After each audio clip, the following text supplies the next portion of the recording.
We are live. It's another edition of the Logic and Larry podcast. I'm your host, Larry K. Looking out at the fall. It's kind of fally and cool still, but there's a little bit of a haze over the New York City skyline. Everything I say in this podcast is strictly my personal opinion, does not reflect the opinion of any other entity, any other person. I'm speaking to you in a private capacity as a private citizen, not in any way as an official in any role.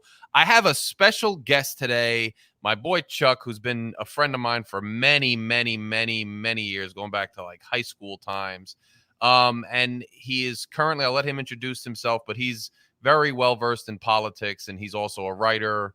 So I just thought it was a good time to kind of have a discussion here on the current state of affairs, on politics and how they're going, on the election. And I thought a lot of people could gain a lot from listening to a conversation between the two of us. He's been on the show before, and we've been talking about having this discussion for quite a while. So what's up, my brother? Tell the people who you are, what you're about, and everything else. What up, Larry? And this is Charles Daye. I am a Jersey journalist, and I want to repeat everything that Larry said. I am speaking to you in my private capacity as a constituent of these United States. I am not reporting to you. I am off work today. I am not doing any of the stuff that could get me in trouble at work because, yes, I do cover news, hard news, politics, and all that stuff for at least the last 8 years. And Larry wasn't lying. I've been on the show before. I'm very grateful to be back with him. My wife and I both love Larry's podcasts, especially when he's talking about the news, mixed with all his jazz and stuff. And yeah, man, to say that me and Larry have known each other a while now we're both starting to feel way older when we say that, because the first time we didn't talk about hip hop and we talked about politics, George W. Bush was still president. Crazy.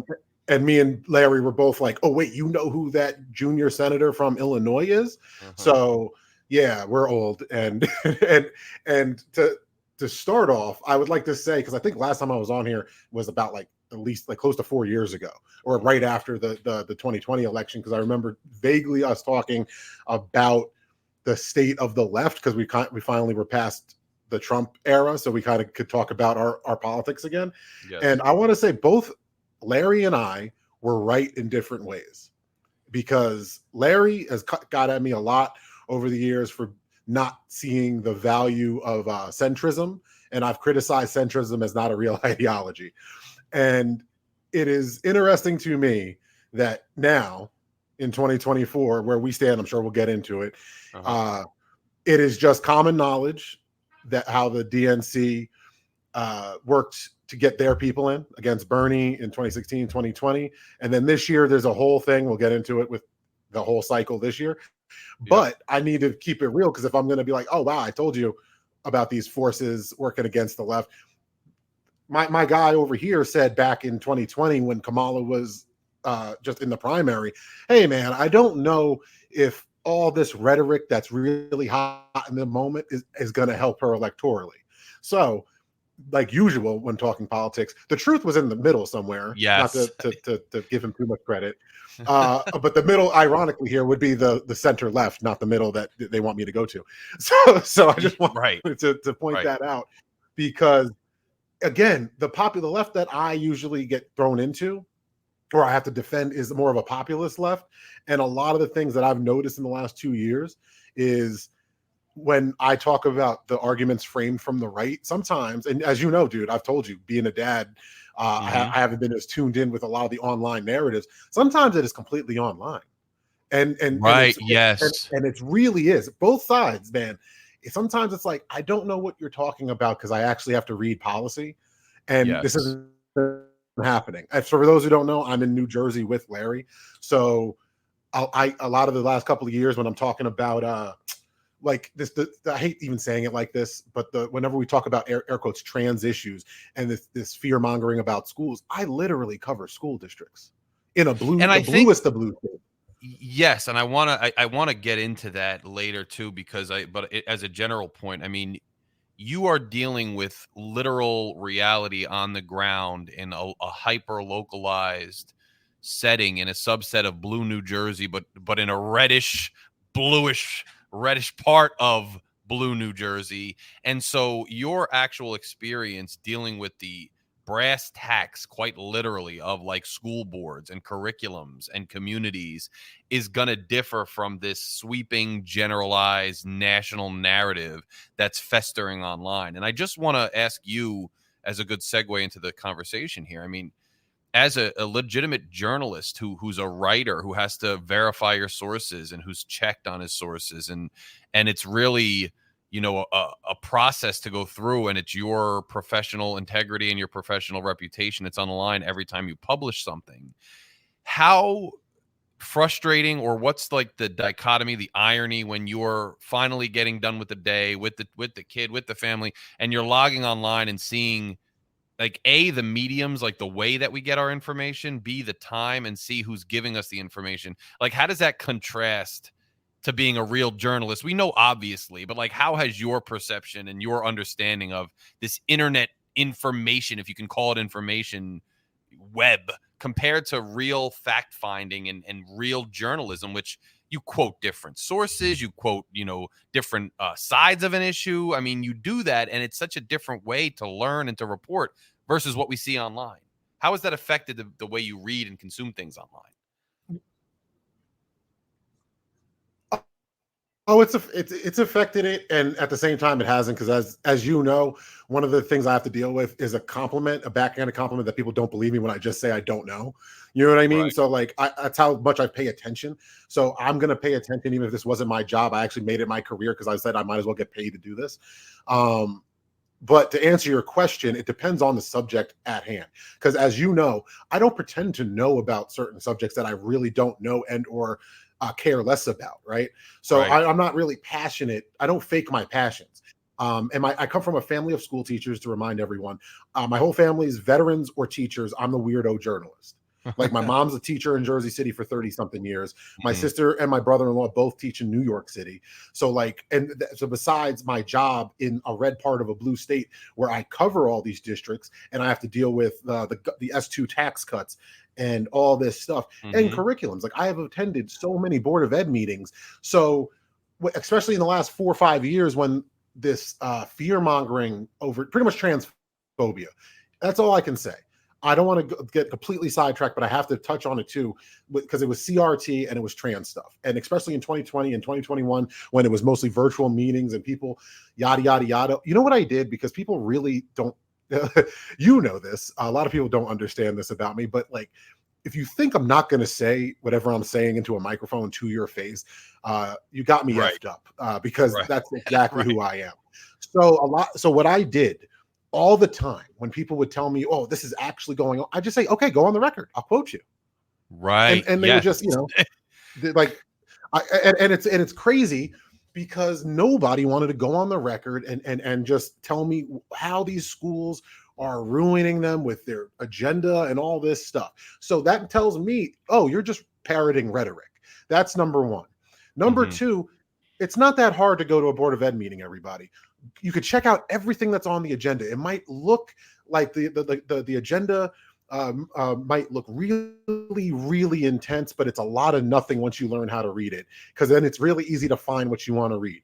So besides, again, we're in a blue state, so I'm assuming it's the same up there. That's why, and I remember us getting into it because I was like, no, dude, like, I'm being very literal. They have a little paragraph saying either CRT, LGBT, hey, when we teach history, this is going to be all year, not just in Black History Month or Pride Month, because these people exist all the time. It's essentially, I'm boiling it down. That's more or less the very vapid language that you've heard me criticize politicians for using. Like, we have the jokes, we just put the rainbow bumper sticker on the bomb and the bomb still gets dropped, right? It's this, it's one of those things where it's like, you could actually make the argument that this is empty and it's just more virtue signaling, which it's, you know, positive virtue signaling to many, but that's all it is, right?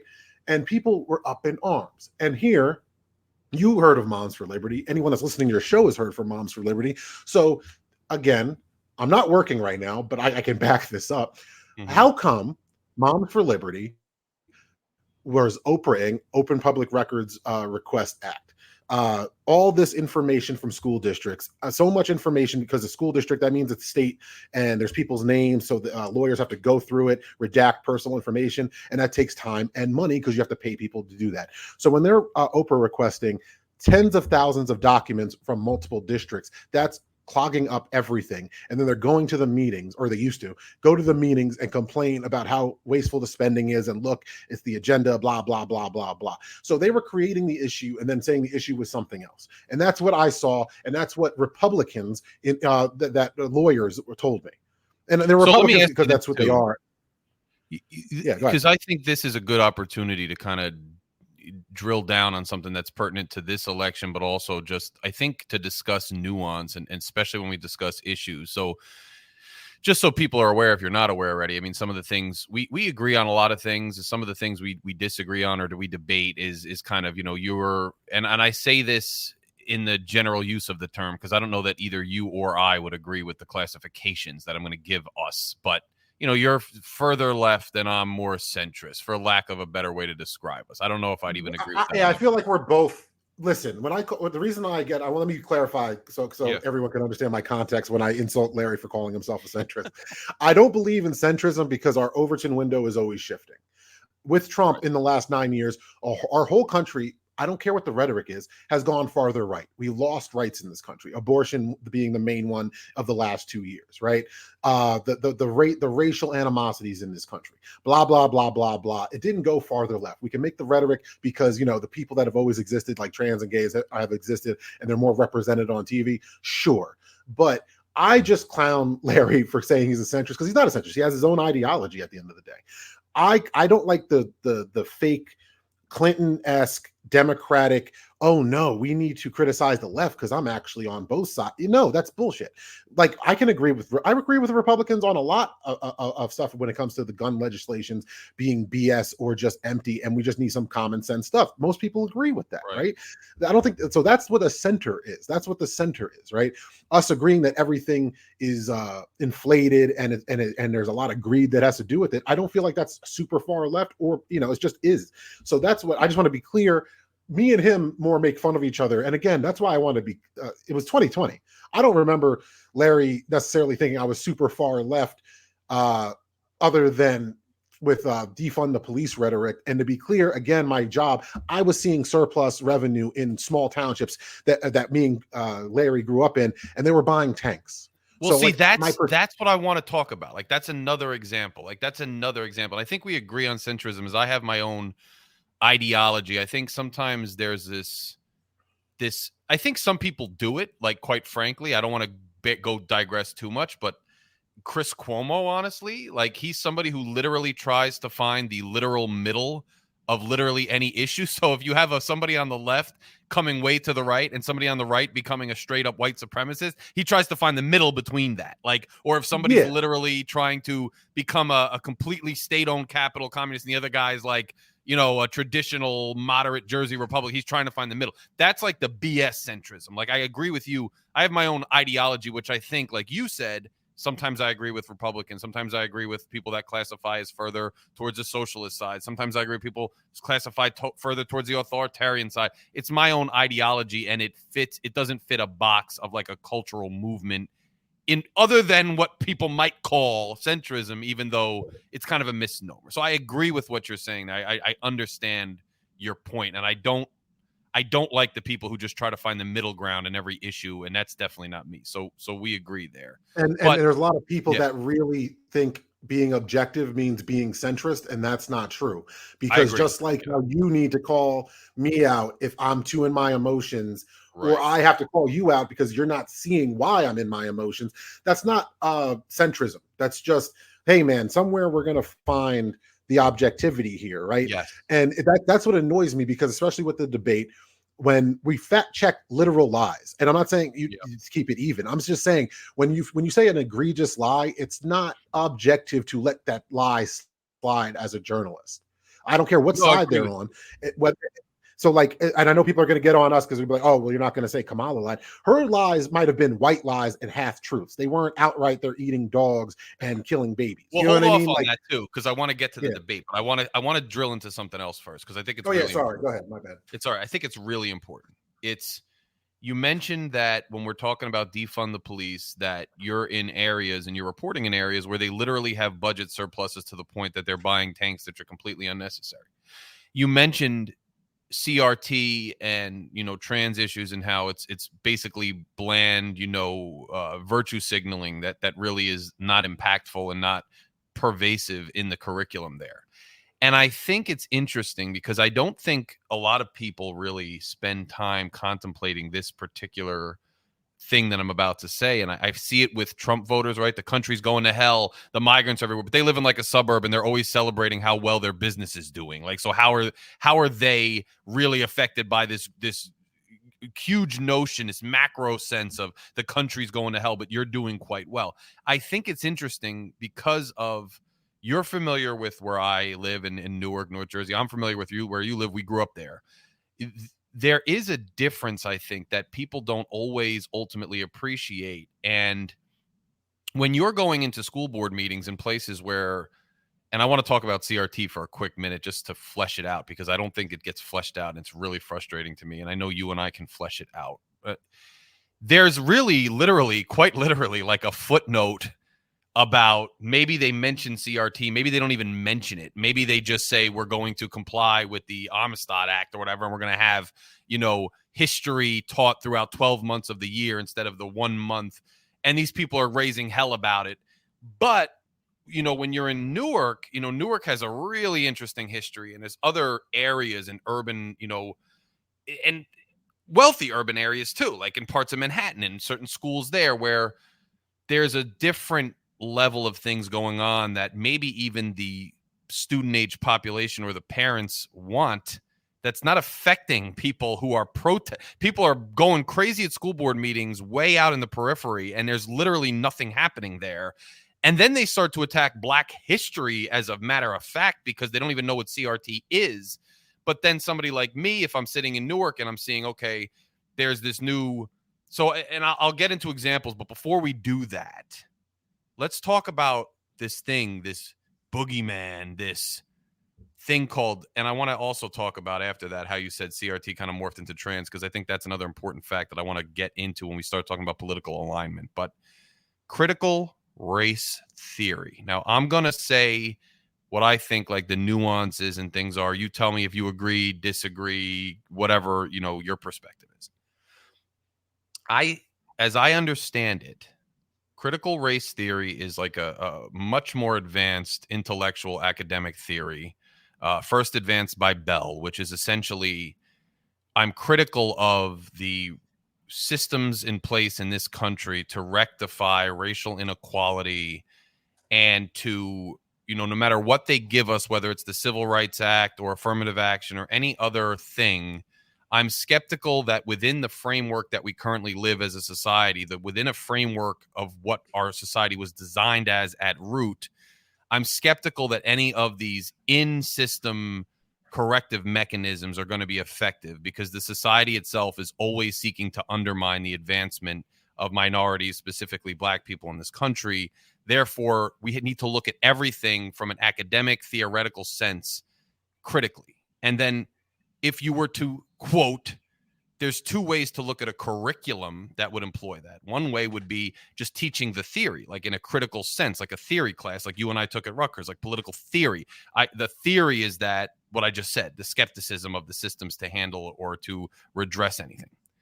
The other way could be we are going to abide by that theory when we design a curriculum, i.e., if the system itself is, we should be skeptical of it, then we can employ certain like pedagogy or certain literal educational or social tactics to rectify that within the curriculum. It's not going to be explicitly in the curriculum, CRT, but it's a way we approach it. And I'm not saying that's employed or not. I'm just saying, would you understand those things the same way, or is there something that you disagree with in that sense?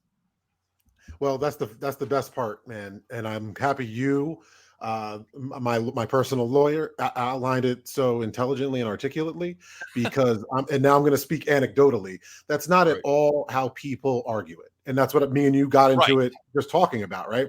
Right. Because at the end of the day, I'm telling people what you just said. It's a college thing. Why are we talking about it for K through 12 public schools, right? Right. And how people did, I don't, because it's not really a topic now, right? They internalized it I heard the term a lot, white guilt, making like the whole narrative of how does teaching this make white kids feel? Why are they getting blamed for stuff and all this stuff? And again, the school I went to in New Jersey, the mascot was the Rebels. When I was in that same district as a child, and we did you did a Ellis Island project as a kid, right?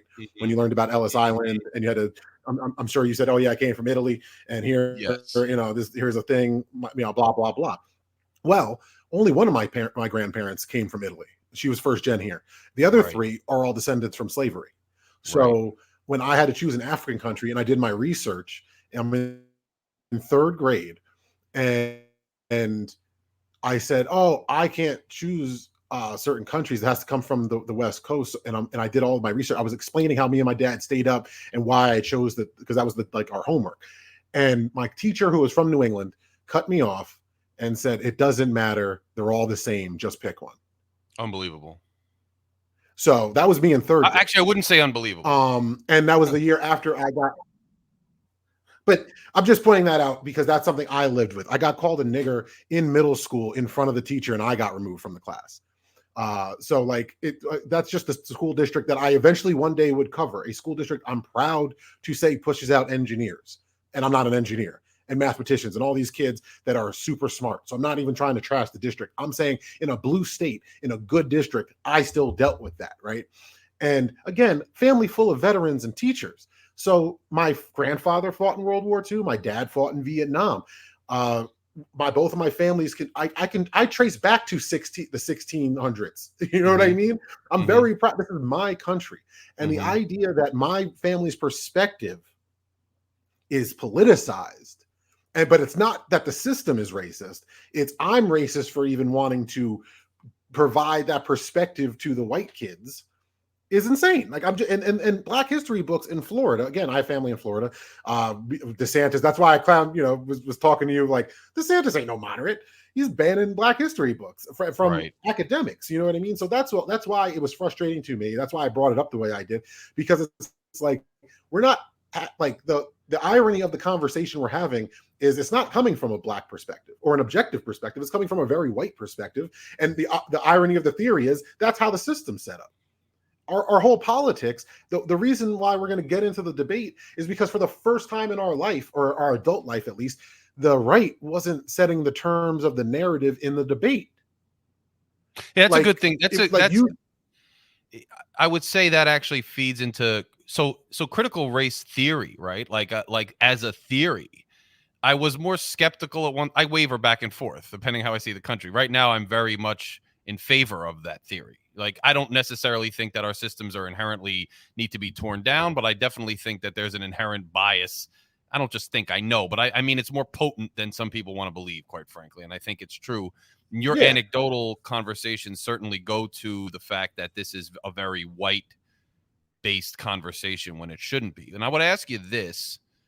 There have been examples, though very, very, very few and far between, and excessively like what one would call liberal, like cutting edge places in Chicago, in New York, in rich places, by the way, predominantly white places, by the way. So that have kind of said, well, we're going to implement this by having the white kids not talk about this, or having whatever you want to say, and you could be critical of it. Is it possible that the ways in which you might implement something that you want to lead to more racial equality and cultural understanding, could be in the hands of people, and dare I say, a lot of white liberals who misinterpret the best ways to put them in practice, and B, how do you put them in practice? Meaning, hear me out on this, and obviously this is just an idea that I'm not sure of, so feedback is always welcome, and I'm not in the curriculum, so what do I know? But why wouldn't it be helpful to I kind of see what your point was about Ellis Island. Like, why shouldn't all the kids in every class learn about the prideful origins of African history, the prideful contributions, along with the subjugation as a factual matter, or from an early age? But isn't it sometimes divisive or defeating? Like, I find that in American history classes, especially if we try at a young age, you're telling kids in a class, hey, your origin is subjugation, without giving any context to the conquests prior to that or the origin countries or cultures. You're just saying, hey, you started from subjugation, you got out of it. Like everything is a slave story, and this is the movies. Everything is black trauma, and so little is black pride in more than just I fought the white guy and the society pride, but actual, hey, we are strong people who always have been. That was taken during this ridiculous period that we need to learn about.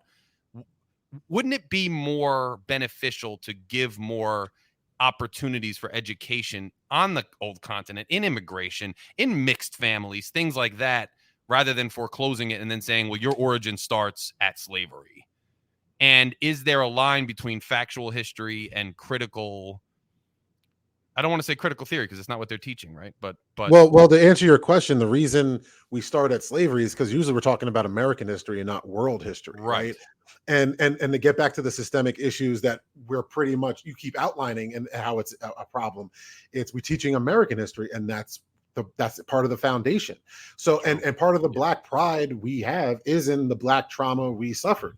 And I say we because it's crazy to me, besides my stories and when they get played down, and again, I like my life, you know what I mean? Like I get it. But like my father I see my father get discriminated against in my lifetime. So where do we start? How do we make the kids feel? And again, I'll answer your question right now. What about how the kids feel? No one ever asked me that. Like no one, like when I learned about George Washington, I knew he had slaves. You know what I mean? So no one gave it. No one ever gave a damn about how we felt about that. And then to answer your first question about the white liberal part, yeah, they could be way more damaging at times, because a lot of white liberals, what's the saying? The road to hell is paved with good intentions, right? So they're trying to do something well, but if you actually have the surface level understanding and you don't know and you don't care to actually ask, then what are you actually doing? And a lot of this is exact, like, so yes, it's problematic that we only want to tell slave stories, but at the same time, that's American history. So if we want to keep talking about World War II, there's going to be Nazis. If we want to keep talking about the 1700s, guess what there's going to be? You know what I mean? It's a mixed bag. How do you teach about it? I'll tell you what my family did, why I know what some of the things I know. When I had to do a report about somebody in the American Revolution, I chose Crispus Attucks. Do you know who Crispus Attucks is? Of course I do. The first American to die in the Revolution at the Boston Massacre happens to be black. Yeah, thank you. But most people don't. That's my point. Why don't people know that? And little things like that. So yeah, the pride's in the trauma, but in the trauma, we have all this, like, look at what we did when the boot was on our throats. It's insane to me that HBO, when they showed Watchmen, had a whole opening scene depicting the Tulsa Massacre, Black Wall Street bombing, right? A real thing that happened. Like a real thing, a coordinated effort between law enforcement and the Ku Klux Klan to kill a thriving black suburb. And people thought it was part of the woke agenda. You know what I mean? That's not CRT failing your schools. That's just you sucking at history at the end of the day. So I think it's a confluence of all these things. Because everything you said, there's some truth to it in every single way. It just depends on what part you're talking about. Because at the same time, again, it's the system. Why do I get triggered? Why did I get triggered last month when Trump brought up, oh, is she really black? Because she's mixed, right? Yeah. Oh, yeah. I heard that my whole life. I heard that my whole life. And a lot of for where we're from, there's not the majority, but there's a lot, probably more mixed kids than some other white and black neighborhoods in this country. So I know you and others, and I don't know it because I didn't live it, but I understand that. I mean, that's been I mean, my girlfriend, I don't want to go into a personal thing, but I mean, I understand, bro. Yeah. And I got that. You're not really black. You're not really Italian. I'm not really American at the end of the day, because you guys always hyphen what I am. So that's just what I grew up with. So I'm just at 35 years old. I'm just sick of hearing it. And then I have a friend who's a conservative, one of my best friends. He just got married. We've been arguing politics since Obama's first term. Like texting each other. He's one of my close friends. We couldn't be farther apart politically. But he just asked me this year, like, he said, no, man, I really want to know. Like, this isn't me. I'm not trolling you, because we got into it back and forth when he said that. And I was like, I was like, you want to know why she's considered black? Because of the one drop rule. Yeah. Well, yeah. Oh, yeah. Like I was like, you want to get mad at the people that call themselves black that don't air quotes look black? Blame the system, because we're told we're black. It's funny because it's a mixture of things, right? But that's at the end of the day, a lot of this stuff is coming back to the same things that you started with the CRT conversation. It's like, that's what I was going to say. It is, it is. And that's all I wanted to point out, is because it gets frustrating to a point, because then I'm immediately, and mind you, again, you know it, I know it, blacks, Latinos, especially the Catholic ones, are conservative as hell. But the way our country is set up, me being black, I'm immediately on the left. Yeah. And mind you, my dad, the air quotes black parent, because my mom's mixed, but she looks white. So my dad's the conservative one. And that's my cat if you hear her screaming. But my dad's the conservative one. So a lot of this time when people were assuming my politics were coming from my father, it was always a great gotcha. Because I was actually, no, my dad's a boomer, Vietnam vet, reborn Catholic. He's very conservative. You know what I mean? Don't let the blues band fool you. But I don't want to go, get off on, because again, this is life to me. This is I want to talk about this too. I just want to tie our little like land our plane with the difference in like regionality and actual things on the ground. I think it speaks to your internet versus legitimate local journalism point, in that we're operating in these macro arguments or these macro theories or these macro conversations that are taking place on national news and national politics, on the internet and social media. But then we're interacting on a more micro level at our local, our locales, and our locales are going to define how we see the world, or they should. And my question to you, before we move on to this grander point that I want to make about Tulsa, about all these things, is, do you think it's inherently, I'll give you kind of a couple choices to answer. I don't know if I don't know.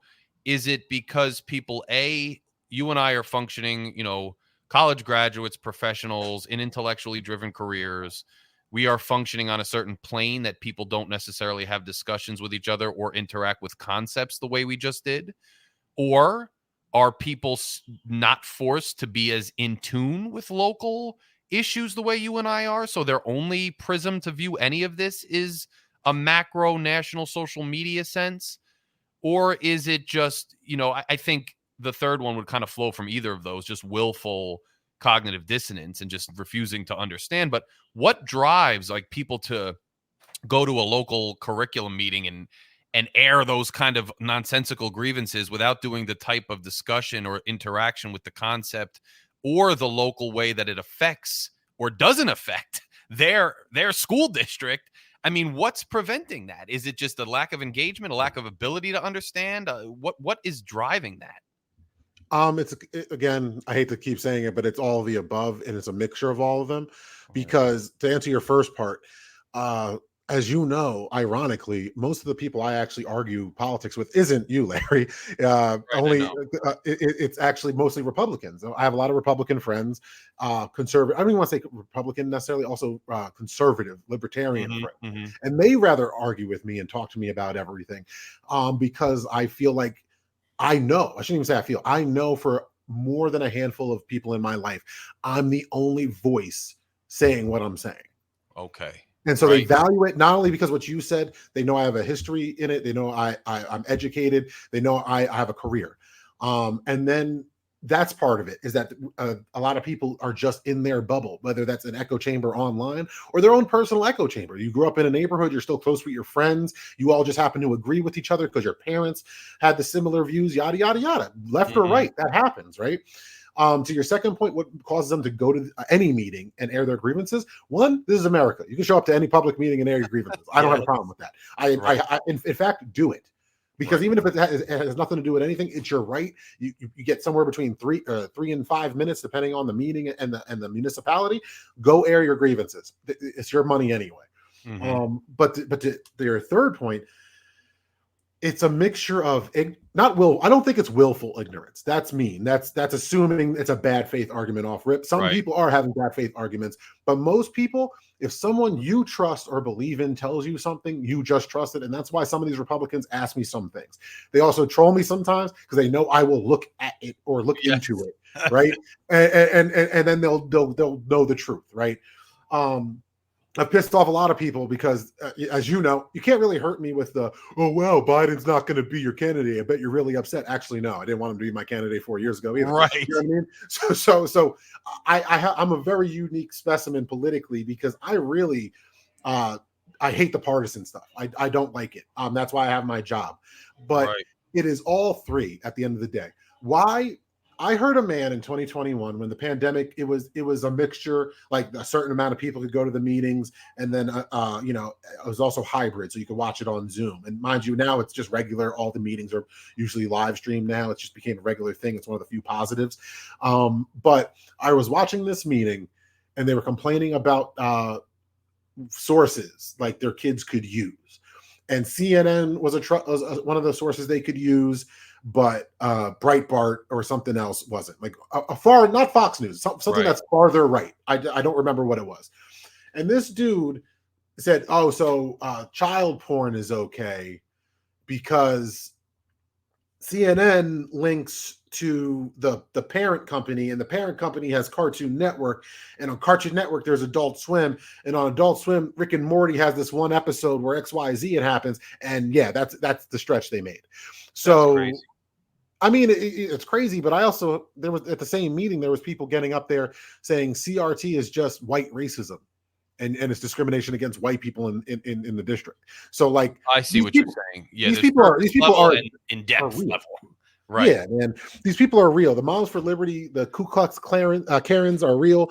And not all of them are like that. I want to be clear. Like, I think the top down are more insidious. I think a lot of people that are just hoping for the best and believe they're friends. I had friends that trust me and asked me why this year, 2024, why it was messed up to say all lives matter, because she really just believed in that saying. And then when my wife, not me, explained to her why it's more of a counter protest than them actually believing it, she heard it. And she asked me because she wanted to hear what I said. And all I asked her, and you heard me say this in real time 4 years ago, okay, let me know when the all lives matter protest is going to happen. When are we marching? Yes. You know what I mean? It's one of those things. Yes, I do. So online is very real. Online's real to the people that are stuck online.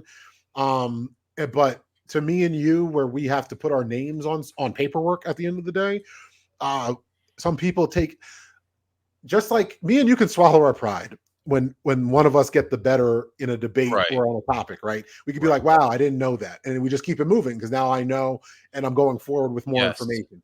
A lot of people, both sides, I hate saying it, but it's true. It's pride. It is sport. So instead of being like, oh, wow, you have Dems, you have Republicans and everyone in between that would rather completely switch up their ideology to still be on the team.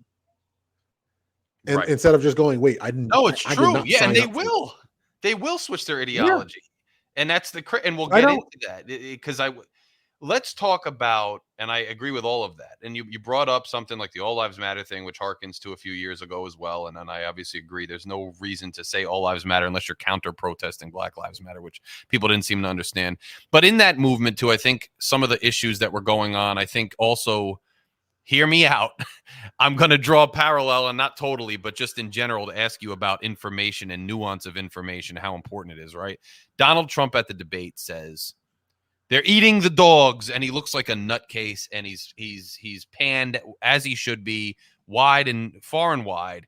And then, subsequently there's this body cam video that comes out where in Canton, Ohio, somebody who's not a migrant, who's obviously crazy, was assaulting a cat, killed a cat, and was biting the cat. Looked like she was eating the cat.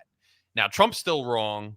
Nothing happened in Springfield. It has nothing to do with migrants. No dogs were injured in the making of this film. Okay? I love cats. You love cats. It's animal cruelty, sadly. I think you and I both know, especially in some, rougher areas of this country, rural or urban, animals suffer cruelty. There's stray animals. There's people that are mentally unstable, etc. But my point in bringing all this up is, how important is misinformation or off information that's a slight bit off, i.e., right? Like if Trump said they're eating the dogs and cats and there was literally nothing that happened anywhere near Ohio of anybody eating a cat, that's like really crazy. And right now it's just kind of crazy because he wants to be president and he's using it to attack migrants who have nothing to do with it. And it's a random story where he got the town wrong, the person wrong, but somebody did eat a cat. And when I'm talking to people with like certain police shootings that were involved, some of them were just outright, hey, we have all the evidence, straight up murder, whatever. Some of them, you know, you get one piece of information and more leaks out and it's like, well, this didn't really happen that way and that didn't really happen that way. And people are like, who cares what really happened? The fact is it happened and that's rough enough. And I'm not trying to draw a parallel between cats and shootings. I'm just saying. Oh, no, I hear you. I hear you. Yeah, how important is that? And where do we draw the, like, is it just wrong always when the information's wrong and it should always be called out if it's a constructive conversation? Because should we always be operating on fact? Or is sometimes like, oh, you get some credit because you're kind of in the ballpark? Like, in a society, we're so rapid, Chuck. And, you know, you and I have to hone down on specific facts. So I don't know. I want to hear your perspective. Yeah. And I'm glad you brought it up because that was actually something my same friend that I was just referring to who just got married. He sent me that video and I just laughed at it. That's why I know it's not as strong on the right because it's not that he's a super MAGA hat either. He will just send me stuff to troll me. I just want to be clear. We are friends. Right.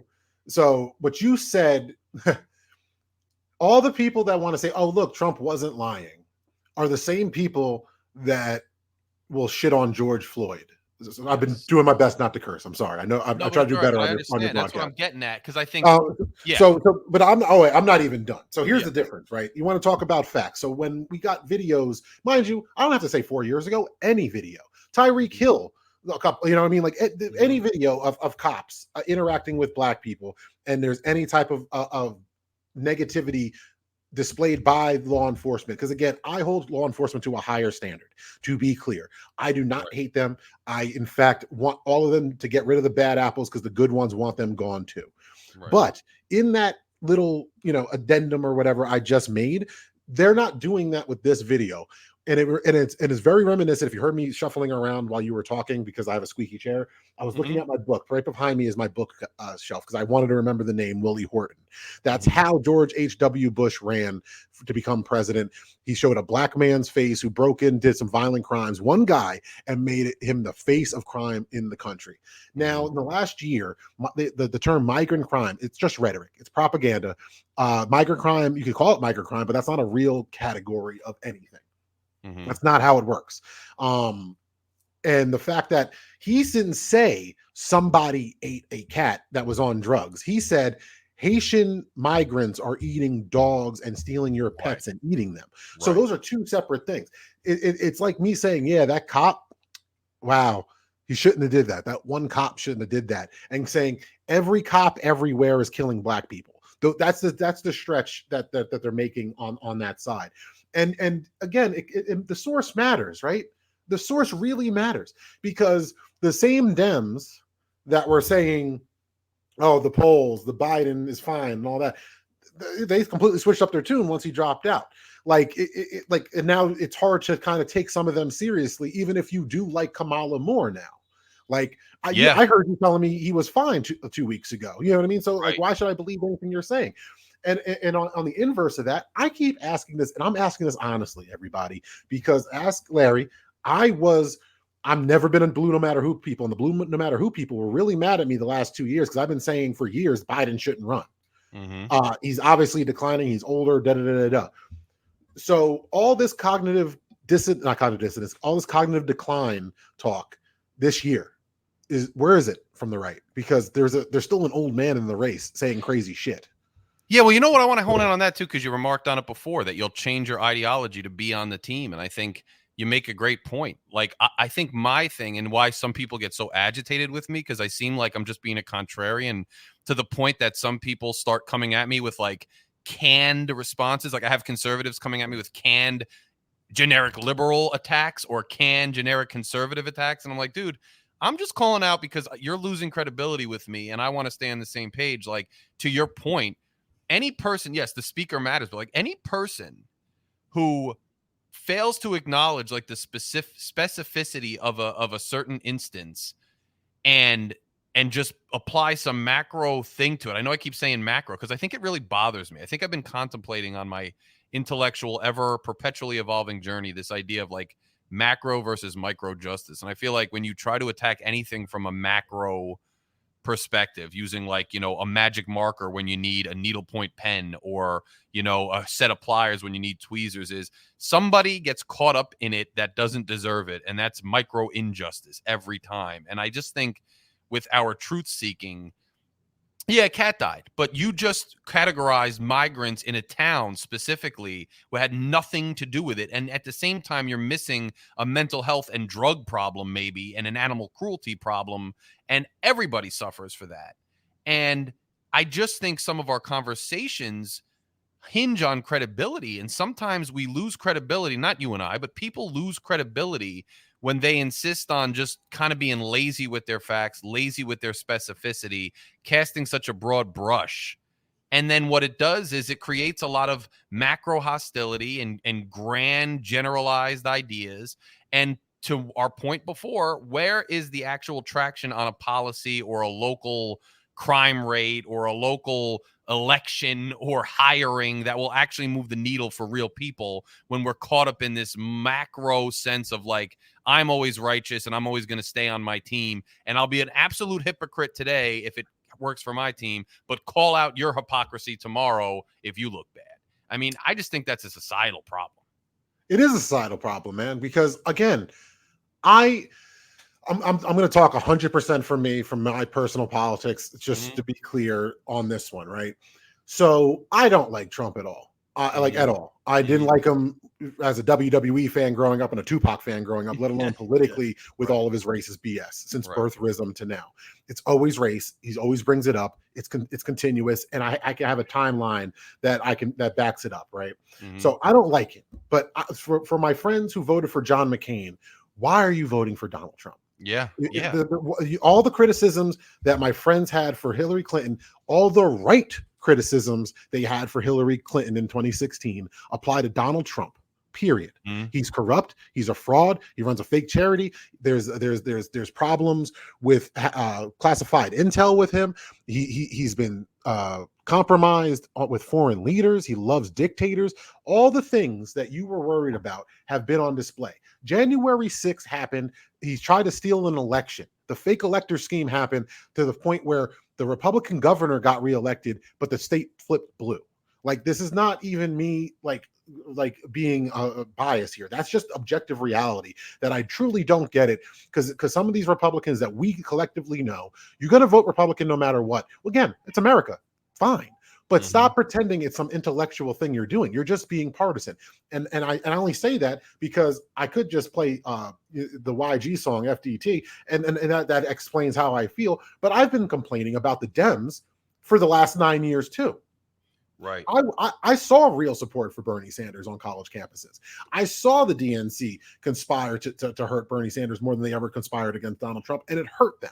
Clinton's leadership hurt them, both Clintons, mind you. And then in 2020, the same thing happened. Let me just break down again, because again, me and you don't actually, it's more of a joke on your pod than me and you are actually always complaining about how much I hate the DNC to you.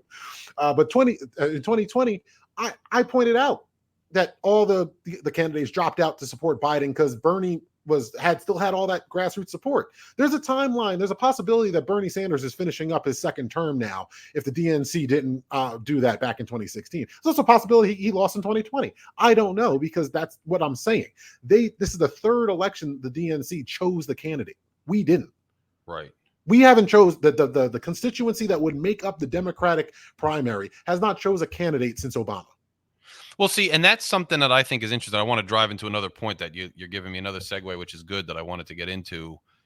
I think we're going to see, we saw in 2020, fine, Biden won. There's a lot that goes into that. I think we're going to see a lot this election in terms of the Democrats certainly say, we want this establishment type candidate. We think it's going to play better with the swing voters in the swing states and is going to win the election. Whereas Donald Trump, look what happens. I guess not even an argument, because I don't know that I think you probably would feel that the grassroots should elect the nominee, but I think there's something to be said for the grassroots, maybe not sometimes, because look at Donald Trump. Like, how is it possible?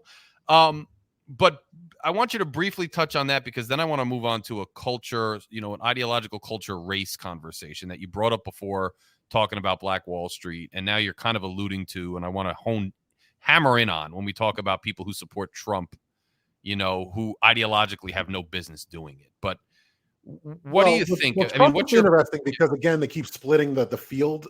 I'm not one of these people that need 8 candidates in there, because that's kind of how Trump keeps winning. And just to point out, Trump underperformed this primary. He underperformed by 8 points in the GOP primary. That's how much he underperformed with his own base. Right. So it's one of those things where, we can certainly be like, I don't trust the grassroots nominee all the time. Right. But in the case of the Dems, specifically with Bernie, because again, I understand there's supposed to be checks and balances. That's most of our criticism with the Republican Party the last 9 years, or the last 15 years, I should say, is that you're hurting the checks and balances of it. Because I don't think there would be some socialist dictatorship with Bernie Sanders. I just think we would have better healthcare. You know what I mean? Yes. Like it's. But in 2020 specifically, and I do have a tie in to the whole teams thing, right? So Pete Buttigieg drops out, obviously, to get a job. Elizabeth Warren drops out and doesn't support the candidate that we all thought she would support. Yep. Tulsi Gabbard drops out and supports Biden. Everybody dropped out to throw their support against the establishment, right? And now this year, and this is partially tinfoil, this is partially just anonymous sources, but as you guys know, there's not many anonymous sources that leak stuff from the Obamas. So, take it. Yeah. So I just want to point that out, because this year when he stepped down, there was a lot of noise behind the scenes that Pelosi and Obama were moving to get him out, right?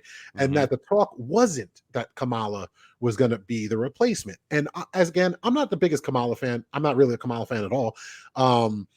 But I said then, when Biden was still the nominee, Black woman prosecutor against the adjudicated rapist convicted felon with abortion on the ballot. It's poli-sci 101. Just run her, right? She can say whole sentences.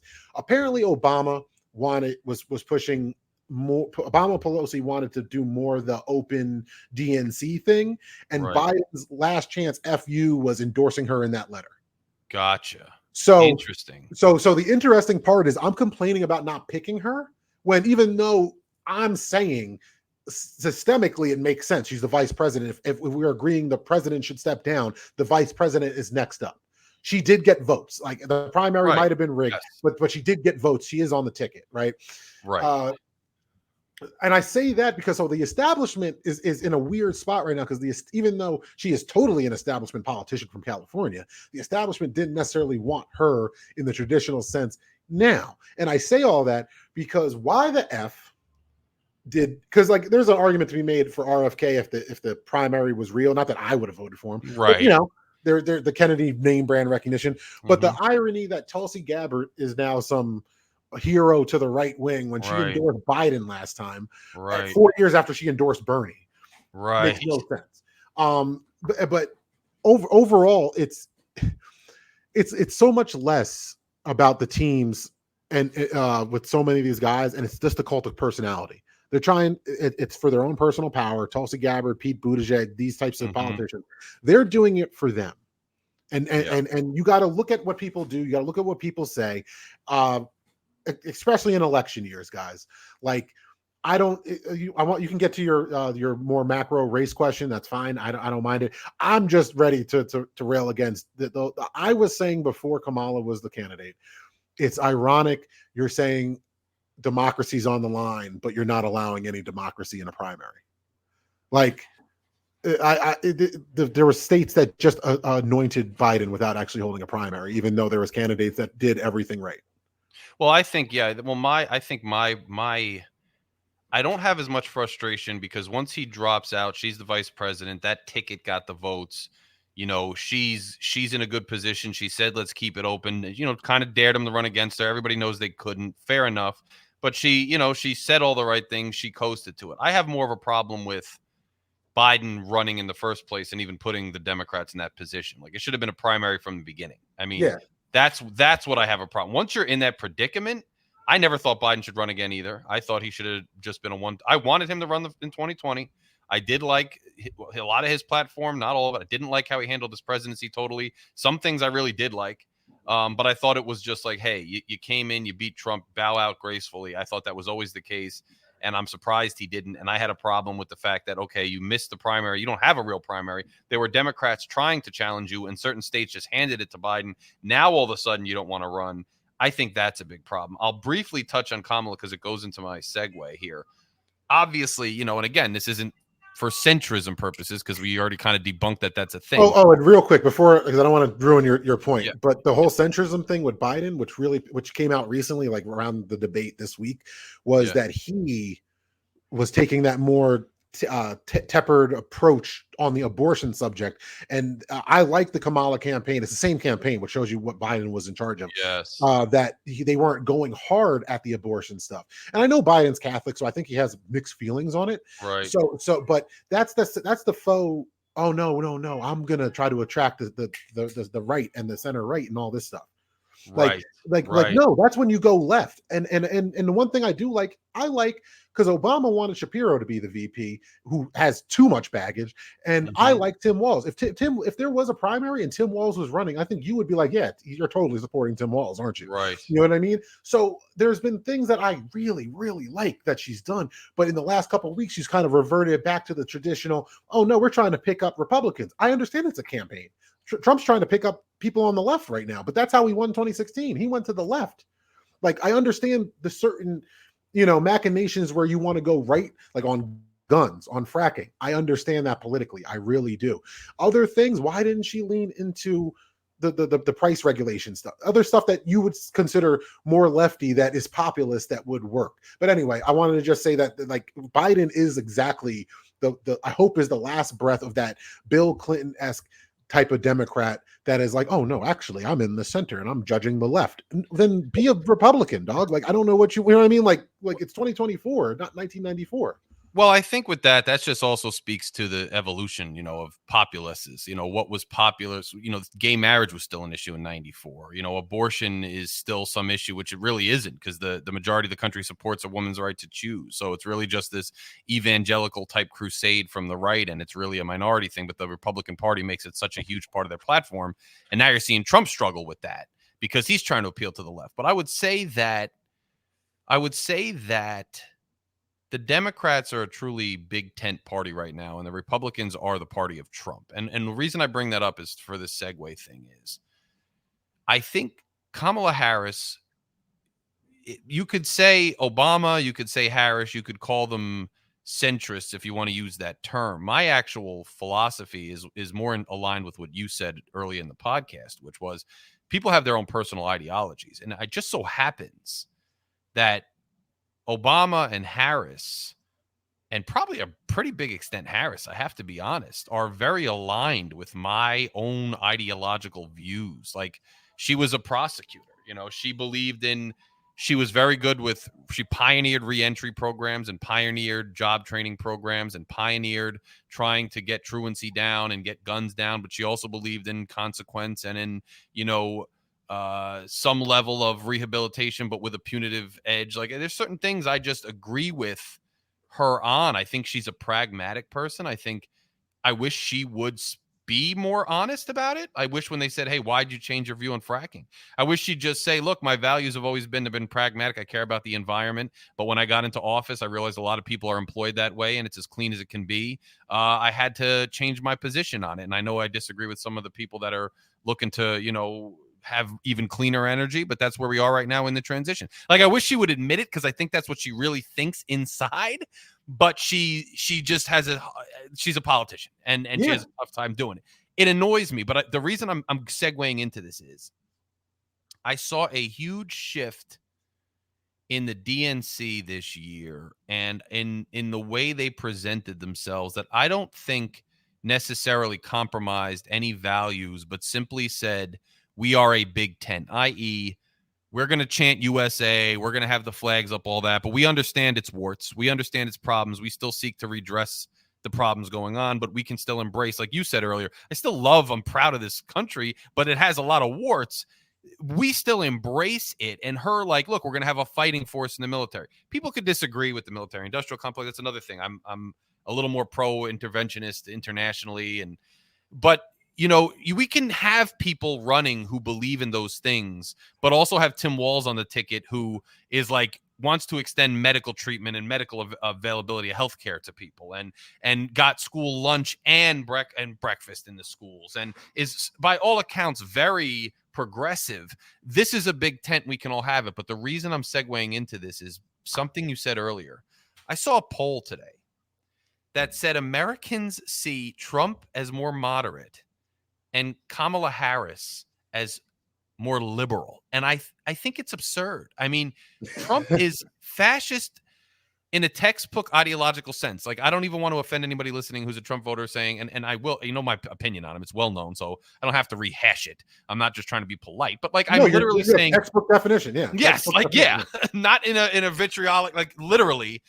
And Harris is most progressives that I know have serious questions about her. Yeah, she's a neo-lib. You are not wrong. Yes. You should. And I like her because of that. Like, I'm very comfortable, but I'm surprised because I'm like, I know a lot of people who are, I don't want to say holding their breath, because I also think a powerful woman, a capable woman, a woman of color, somebody who is not Trump, who they trust to be a leader, factors in. And there's a lot of responsible people, Republican and Democrat, who are like, you know what, whether I'm super progressive, centrist, or I'm a Republican, I got to vote for her because she can do it. I'm not taking away from those people, but I'm also kind of like aghast because I'm like, this is right in my little wheelhouse, but my little wheelhouse is, I think there's a lot more of us than are vocal, but politically speaking and on the grand stage of like activism, political engagement, they're not very high. So I'm so confused that she's being labeled liberal and she's like a neoliberal. Like, by all accounts, she's not a far left progressive. So I was going to say this though to you. Don't you think that has a lot to do with race? Race and women. You forget the women part. No, I was going to say too, but yes. Because race has everything to do with it. It's the same reason. The best thing I can do, and you'll appreciate this, because again, it's the little nuances in between our politics. Because that's why I get along with libertarians. As the older I got, yes, I don't want to see Russia invade Ukraine, but I'm hurting here, and I don't need foreign aid, billions of dollars going out. Right. If you're going to tell me I don't have money here, right? So that's where I kind of go, right? But to answer your question, Obama is a great example, because for years I got told I love Obama, right? And you can guess why. You can guess why I loved Obama, of course. But I love, my favorite thing I used to be able to do this a little bit better. I think the younger generation is a little bit more hip to it. Is Obama is just Reagan.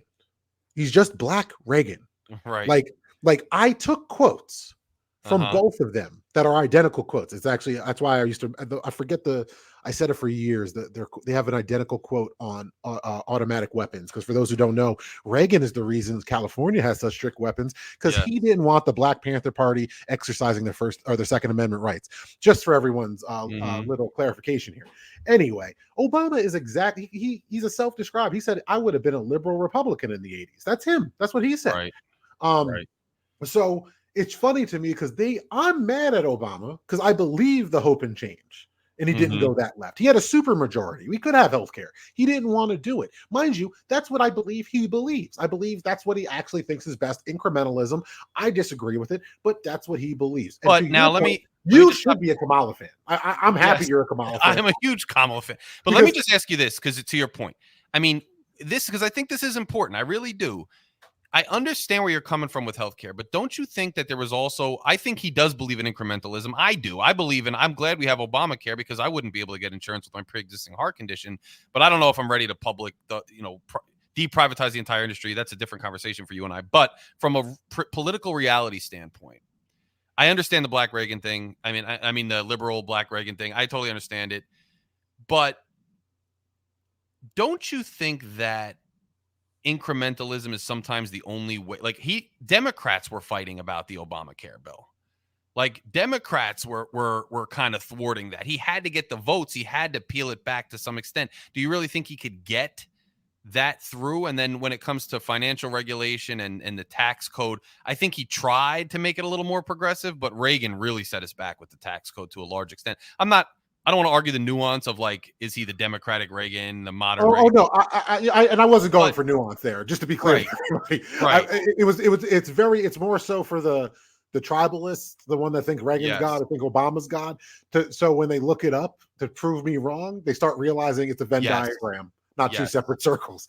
But to answer your question, it matters what incrementalism we're actually talking about, right? Because at the end of the day, in certain instances, absolutely, because it would wreck the economy in certain instances if we didn't slowly implement stuff. Absolutely. But that they use it for everything. Why do we still have a filibuster? They got 2 senators in Georgia running on getting rid of it. So then some parliamentarian, and now we don't talk about it no more, and stuff like that. If Biden was president back 50 years ago and not Lyndon B. Johnson, we wouldn't even have a civil rights bill because he wasn't waiting for incrementalism. He was calling up, making threats behind the scenes like, no, we're going to pass this. Right.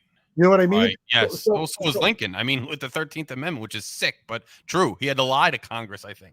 So that's my issue with incrementalism. And also, again, it really depends on the incrementalism, right? Because I think you made a great point saying, oh, yeah, gay rights wasn't even a thing in 19. Exactly. But people existed. And just to a straight white guy that's a Republican, gay rights is a lefty issue. To a gay white Republican, that's just part of his life. You're right. Yes. You know what I mean? Yes. So incrementalism is one of those things where it depends on what we're talking about. Absolutely. Like I can rail on incrementalism on a macro sense because I think it's used as an excuse not to get shit done for corporate greed. Right. Like that's it. Like me and you could save it for real when there's a slower time in our country. To argue about our healthcare system. Because the thing that annoys me, I'm just, and not to get on a tangent, just to be honest, as a grown ass man that's paid taxes most of my life, right? Yep. I don't give a shit about the private healthcare owners. Like our healthcare is tied to our employment, and you know what I mean. Like there's tons of issues here. There are. Like the idea that we're just going to nationalize anything is insane. But the idea that we need this scam we call insurance, like it's one of those things where it's like, guys, we can make a better system is all I'm saying. You know what I mean? For a bunch of different things, but that's kind of where my ideological things go, is just we can do better. Well, yeah, I think insurance, for what insurance is a concept, to apply it to healthcare is kind of silly. It's just like a middleman. I think there's a lot to be said for that, and we'll talk about. We'll have a whole nother show on that. But that's a whole nother thing. Yeah, there's merit to that. You might convince. But I have a concept of a plan. That's a great thing to say because it makes a lot of sense. I have a concept of a plan. I do. Or a concept, yeah, like Trump has a concept. But I want to get back to this. I want to get back to this race thing in politics. Oh yeah, go for it. And just like I said about like we were talking about Obama, his race, how he relates to Reagan. Why is I mean, it's a stupid question. Why? I guess I just want to talk about it a little more. Is like, sure. I find that I think a lot of people culturally, I think it's a cultural thing, like you alluded to before, rather than a policy-based ideological one. I think most Americans, if they are middle of the road, don't follow politics much. If you took away the history of the last 8 years and you took away the cults of personality and you put forth a politician, generic politician A, Kamala's policies, generic politician B, Trump's policies and history, there is no debate about who's more moderate, who's more, in tune with American values. I think it's obvious that Kamala Harris is generic neoliberal one who is pro-military, pro-private industry, pro-law enforcement, but also pro-women's choice, now just by being who she is, also diversity, but pro-diversity too. She's strayed away from identity politics as best she can. I think that is personal to her, but I think she's trying. That's what I think she's trying to play to the center. I think she does care, and she should care about, breaking the barriers that she's already broken, that she continues to break. But I mean, we are so tied to race and gender in this country over almost everything else that just existing as a woman who's of color makes you automatically more liberal than the literal guy who tried to overthrow a free election for the first time in 200 years of our history, just because he's an older white guy that they've seen on TV, and just because her name is Kamala Harris. And I want to tie that back to Black Wall Street, and I know it's crazy, but it's not. I don't want to ask you what, because I think I know the answer, but we just talk about it. I mean, when you talk about critical race theory and its prevalence, I think I think people haven't read the literature, right? Because if you haven't read the case for reparations, you can sit there and say, "Oh, it's the most liberal woke nonsense ever." But like, if you haven't read the piece, you don't know what you're talking about. It's an excellent piece. I mean, it's an excellent piece, and it's not just give money out. That's not what he's saying. He's having an in-depth discussion about the problems in this country. I just find that I think my personal philosophy is that I believe in the parameters of the game, meaning just like football, soccer, hockey. 200 something years ago, some guys came up with this system, and they didn't fully come up with it on their own. And they put things in there that corrupted the system to their benefit. Totally understand.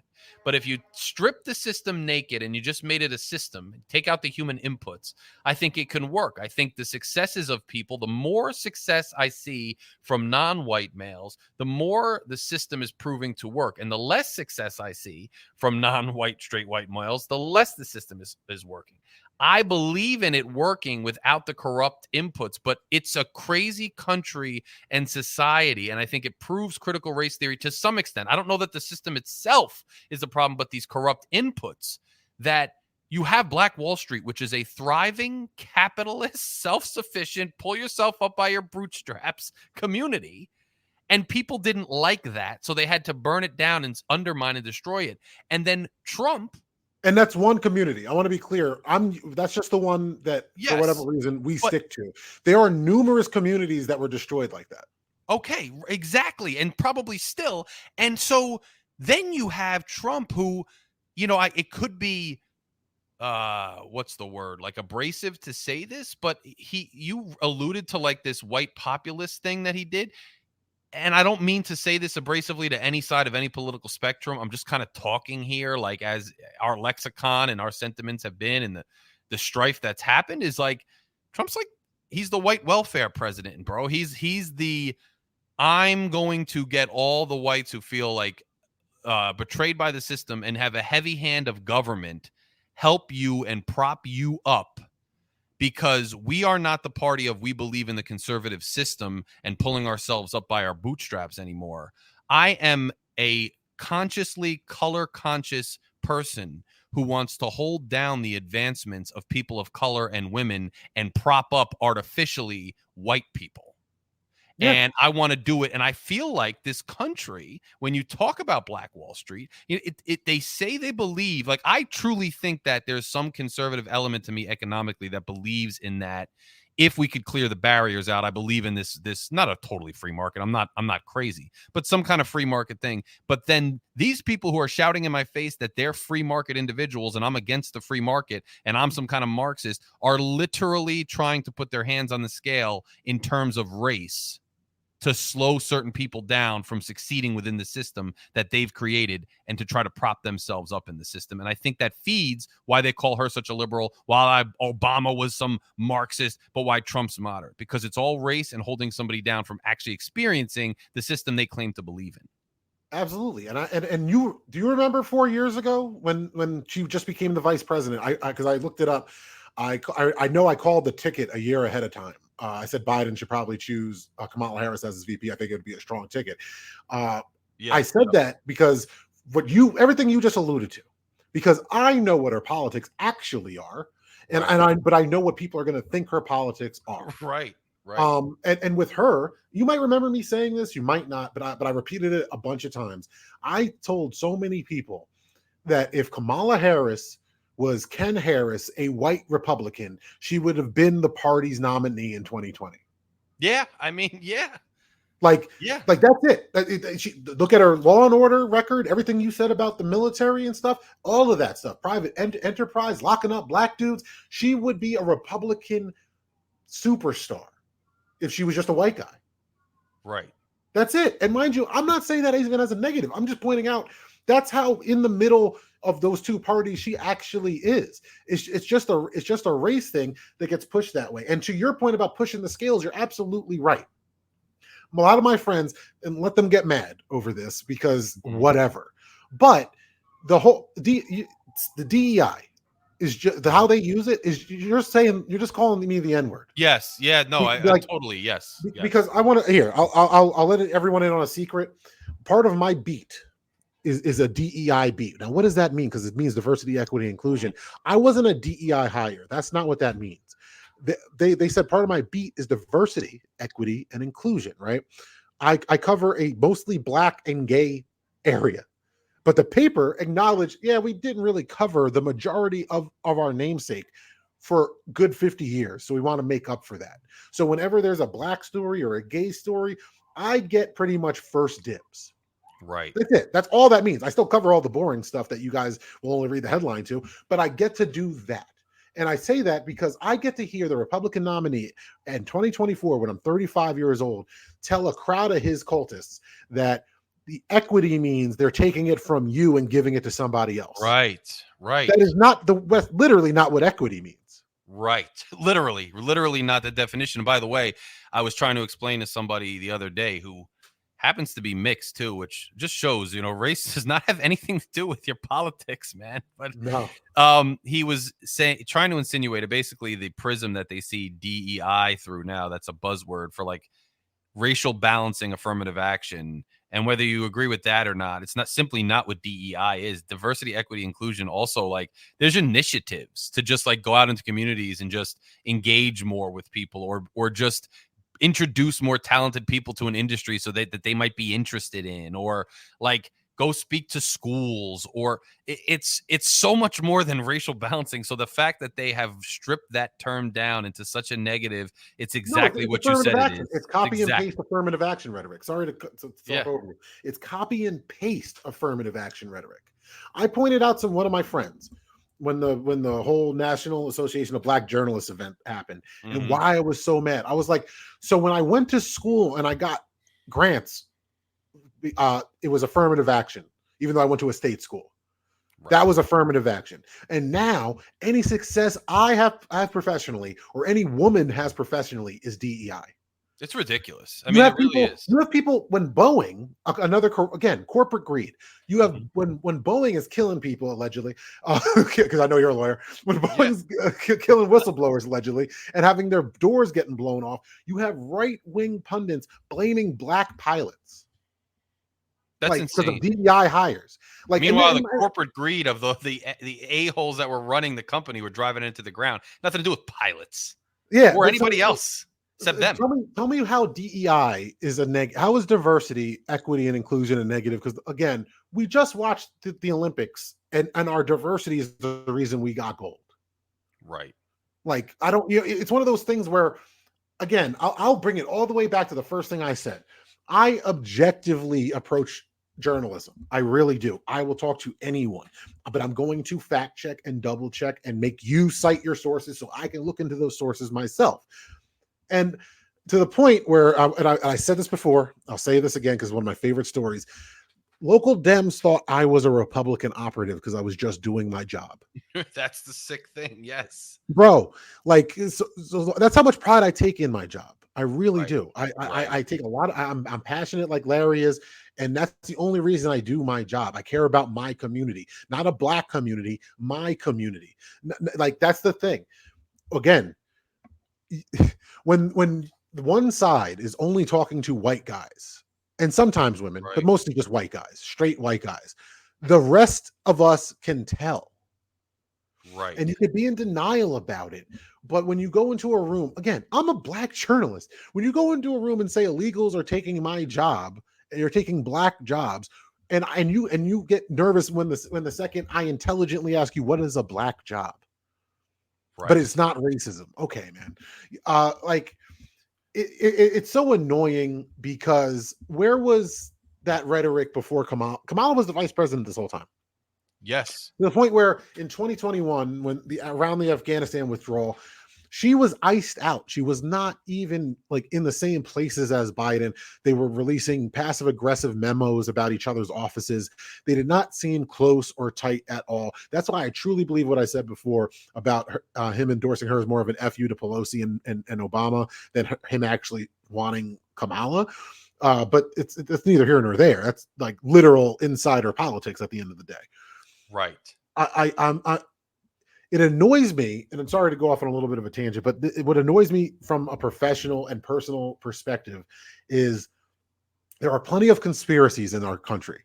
There are plenty of corporate conspiracies, corporations conspiring against labor, politicians conspiring to get a payday from lobbyists, insider trading, all that stuff actively happening. All these war profiteering actively happening. I am not denying the existence of conspiracies, because all that means is people got together and conspired to do something. That is happening all the effing time. On a local level with developers to a high up level with private contractors and lobbyists. All of that's happening. And I say that to say, if you truly believe the Democratic Party is in control of everything, please go interview them. Right. Go talk to them. Right. Trump has taken over the party. Do I believe everybody in the party believes in this dude? Absolutely not. I know they don't. I've talked to Republicans the whole time. I do not believe all of them love him. Because that's why they don't. The ones that love him for trolling the libs don't talk to me about politics, because they know they're not the ones. The ones that are arguing, it is a binary choice at the end of the day. And I'll go off on a whole tangent about why you should vote third party if you don't like either choice in certain states. But for the most part, it's one or the other. That's how our system works. And I want to actually give you more props about the big tent comment, because that is very true. The Republicans have hurt their base just by catering to Trump, while the Dems have collected a lot of people. Right. I was one of these people, to show you 100% my cards. I actually left because I became a registered Dem. We're in a closed state when Bush was president, so it wasn't. That was my train of thought. The Iraq War was brand new. I registered, and I'm like, yeah, I'm not a Republican. I do not support the Iraq War. Fast forward, I didn't want to leave the Dem party under a Trump presidency, because I know how polling and statistics work. I wasn't going to be part of Candace Owens' Blexit. Right. So I left in 2021 after Biden got sworn in. I just registered as a Green because I was like, there's no important local primaries coming up. Well, I was wrong. So I re-registered as a Dem to vote uncommitted in the Democratic primary. I care about the genocide in Gaza. I'm not one of these people that just discovered there's apartheid happening in that area on October 7th of last year. I took courses at Rutgers 9 years ago. Some of my favorite courses. I still have the books. I recommend a book called Side by Side. It's literally the history of that area. One side of the pages is the Palestinian narrative. The other side is the Israeli narrative, starting in the 1800s all the way to whatever when the book was published in present day, so about 10 years ago. And it's a deep issue. But at the end of it, I'm not Muslim. I'm not Jewish. I can just say genocide is bad, and I feel like conditioning aid isn't that deep.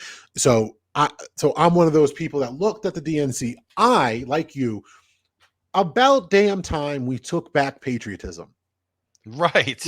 I want to be clear. I like that so much because I'm pro-black. I'm not African, dog. I don't speak anything but really bad American English, and some Spanglish, which makes me more American. So I take pride in that. I really do. But it is a big old wart that not one Palestinian American talked. Not one. You know what I mean? So there's issues. There are issues here. It's just so annoying because what are we going to do? You know what I mean? There's no, I was getting into it with Green Party people online in the darkest lefty corners of social media, right? And you would be proud of me because I keep asking, hey man, I'm all for supporting a third party. In fact, in New Jersey, you should still vote for Kennedy or Jill Stein or the Libertarian, because percentages on that matter here. They get on ballot, they stay on ballot. So vote independent if you want. But my issue is, I'd love to hear your comment on this. What the F, especially here in New Jersey, is the Green Party doing? I'm not saying they should, be a viable option for the governorship without a good candidate. I'm not saying that, but we are a green state. Republicans preserve land in our state. Yes. So for them to have no presence and still be on the national stage with Jill Stein getting into it with our girl AOC, who ironically I think I criticized last time I was on your show because you don't really do anything. So it's one of those things where even on the left, there's a lot of this empty virtue signaling. It's just the other side of the coin from the Trump cultists that are just like, whatever he says. They're the contrarians that it's like, dude, I am so against this genocide. But who's the candidate you're supporting? Jill Stein. Okay, why? No, and I think that's a great point, because I think one of the biggest problems I've always had with, and it's not just like, oh, I have a problem with the left, like ideologically per se. Some things I disagree with. But other thing I always had a problem with was like, just being a protester all the time without an end game never appealed to me. Like, I'll bring somebody who's got progressive. If I was running some hypothetical government or some hypothetical task force, one of the first things I do is go get like a progressive person and then somebody who's conservative and sit them all at the table and say, okay, what are some of the things we agree on that we could get done here, even if it's winnowed down to neither of your liking? What could we actually do? And I didn't understand, like if the Green Party had a presence in New Jersey that was legitimate, yeah, they should be interacting with the parties that are already, pro-environment and maybe putting their thumb on the scale even more. It seems just like a catch-all protest party. And I always had a problem with catch-all protests. And I'll say this is one of the things you just mentioned. There was not a Palestinian speaker at the DNC. And I think my biggest thing in general is I like to learn, I like to compromise, I like to have discussions. So I would love for there to have been a Palestinian speaker there. I think where that issue in particular, and I want your take on it, I mean, where it gets just difficult for me in general is, when the October 7th attacks happened, you had this like flood of a lot of pro-Israel type voices, going really, really hard, like, i.e., you have to say something. If you don't say something, then you're a terrible person. In fact, I supported this movement or that movement, so if you don't support this movement, you're a terrible person. But then I also saw like people who were, I guess, you could be rightfully critical of the situation in the West Bank, the situation in Gaza, but instead of even saying like, oh, that was really messed up, it was like an instant. And I understand it. It's preemptive reaction for what they know is coming against Gaza. But still, like, take a pause. People were killed. They were civilians. It was a terror attack. And you're just automatically just coming out, like, marching for Gaza. And it's like, I guess my problem with the whole situation goes to my point about these, like, protests. I'm sick of hearing, like, you're either going to say that Israel has literally no bounds placed on it, and unless you let us unfetteredly attack and do what we want for our quote security, you are anti-Semitic, you are anti-Jewish. And if you even share the Gazan perspective, like there was a book banning, and it wasn't a banning, I hate calling it that, but in Newark, removed from a curriculum, a mandatory curriculum placed in the library, that was like a Palestinian young adult novel that kind of depicted life from the perspective of a adolescent in the West Bank, I think. And I mean, to me, it's like, you don't have to balance, but I'm sure there's Israeli, a book about an Israeli kid or something that's in there. I mean, I don't know that you have to pick and choose ideology, but what's wrong with the perspective of a Palestinian kid? That's a legitimate, real perspective that kids can read and should access. Mm-hmm. My thing is, unless you give us unfettered ability to do what we want with your money and your weapons, you are anti-Semitic, you're anti-Israel. But then on the other side too, like, unless you completely say that everything we do is I'm not saying as anybody says everything's justified, because I haven't really seen that. But when you're saying from the river to the sea, you're saying basically this whole area here, including Israel, we want it. And that's been, from my understanding, the argument about all of them since it was partitioned, and they all wanted it, and other countries wanted it, and then they fought about it. And you have real atrocities happening in the West Bank, especially. I'm not saying Gaza is not an atrocity, but that is a war zone. There's definite indiscriminate bombings that go on. Israel says otherwise. We could talk about it till blue in the face. But the West Bank, quietly, I mean, sheer terror. I mean, you're going into the West Bank that's not your territory under international law, and you're vandalizing people's homes, beating them, chasing them away, burning their belongings. They've been doing that our whole lives. Yes. That's the issue. To answer your question, yeah, I didn't understand. I shouldn't say that. I completely understand the frustration a lot of people had on October 8th about defending the Palestinians, because again, October 7th wasn't the beginning of anything.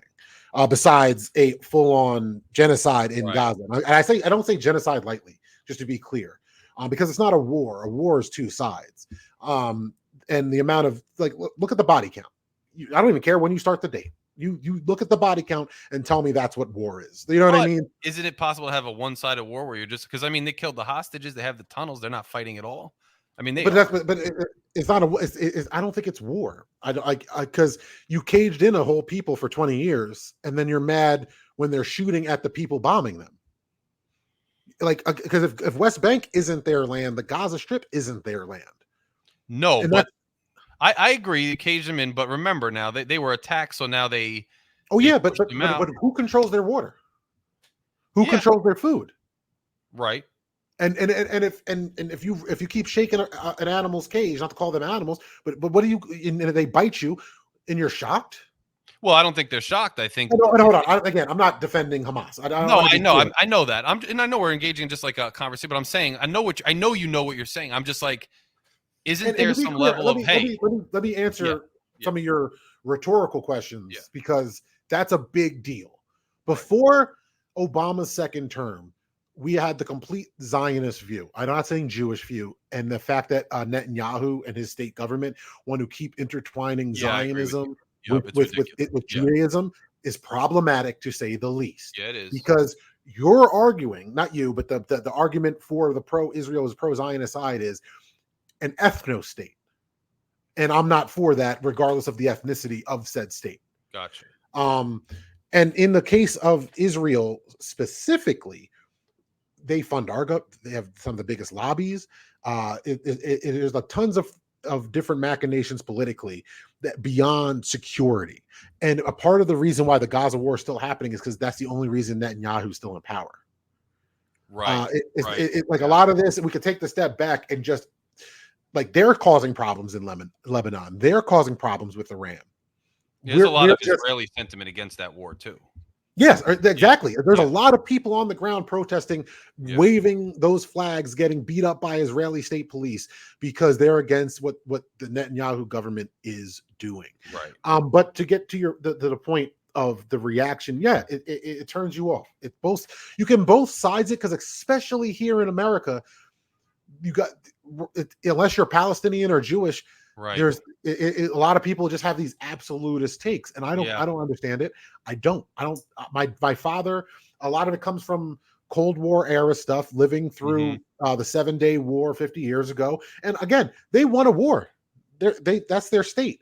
But to the river to the sea thing, the reason why I want to say it is because how come it's terrible if a Palestinian or protesters in America say chant river to the sea, right?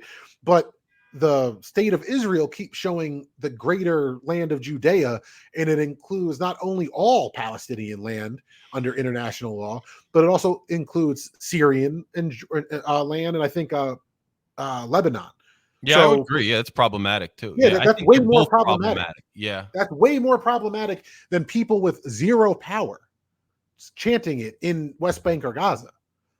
Like, I think I have a tendency to look at that's just my personality, I guess, like the empirical, like, okay, let's take this to its logical end rather than its reality. And which is funny because I'm such a realist, but I guess I hone in on those, like you're saying, to the river to the sea. Therefore, I guess it's, you know what it is, to be honest with you, it's not because I see Palestinians in Gaza saying it. It's because I see white middle-class kids on college campuses saying exactly. So I see it a little differently when they say it, because I'm like, do you know what you're saying? And if you're in power, do you want to abolish Israel? I'm not really saying that to them, but you know what I mean? I think that's where I get put off. You're a realist. Let me pose a question to you.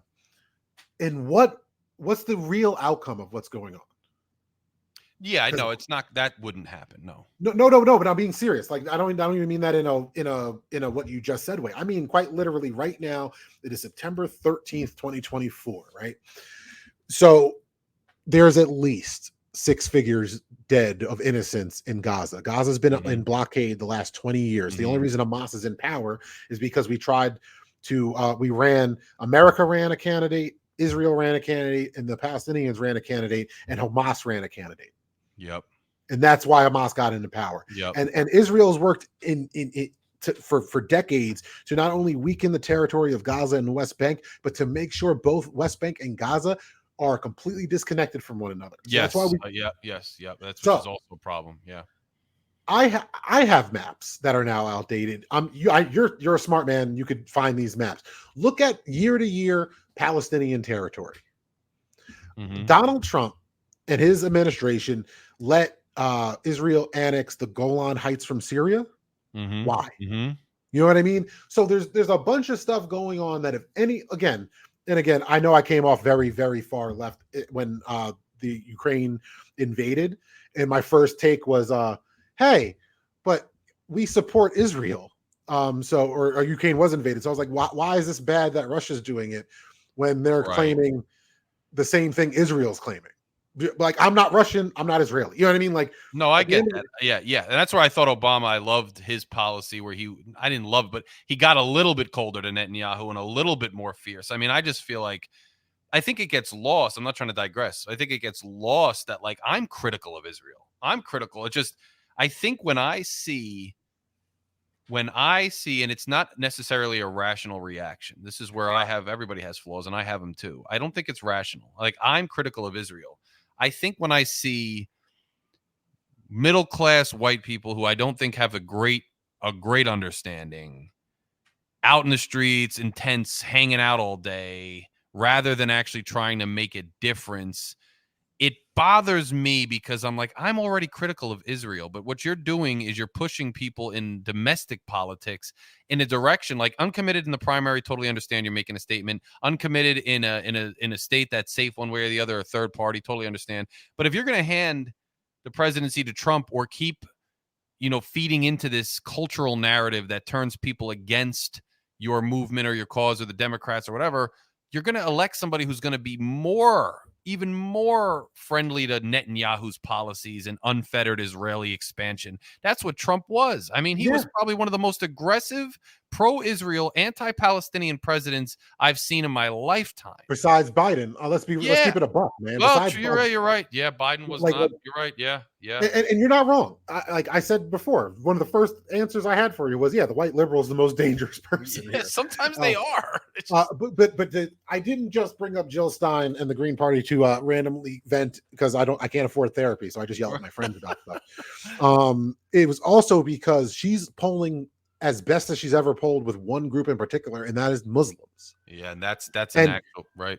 Yeah, and I told you back before he dropped out, the uncommitted vote in Michigan's real. That's a problem.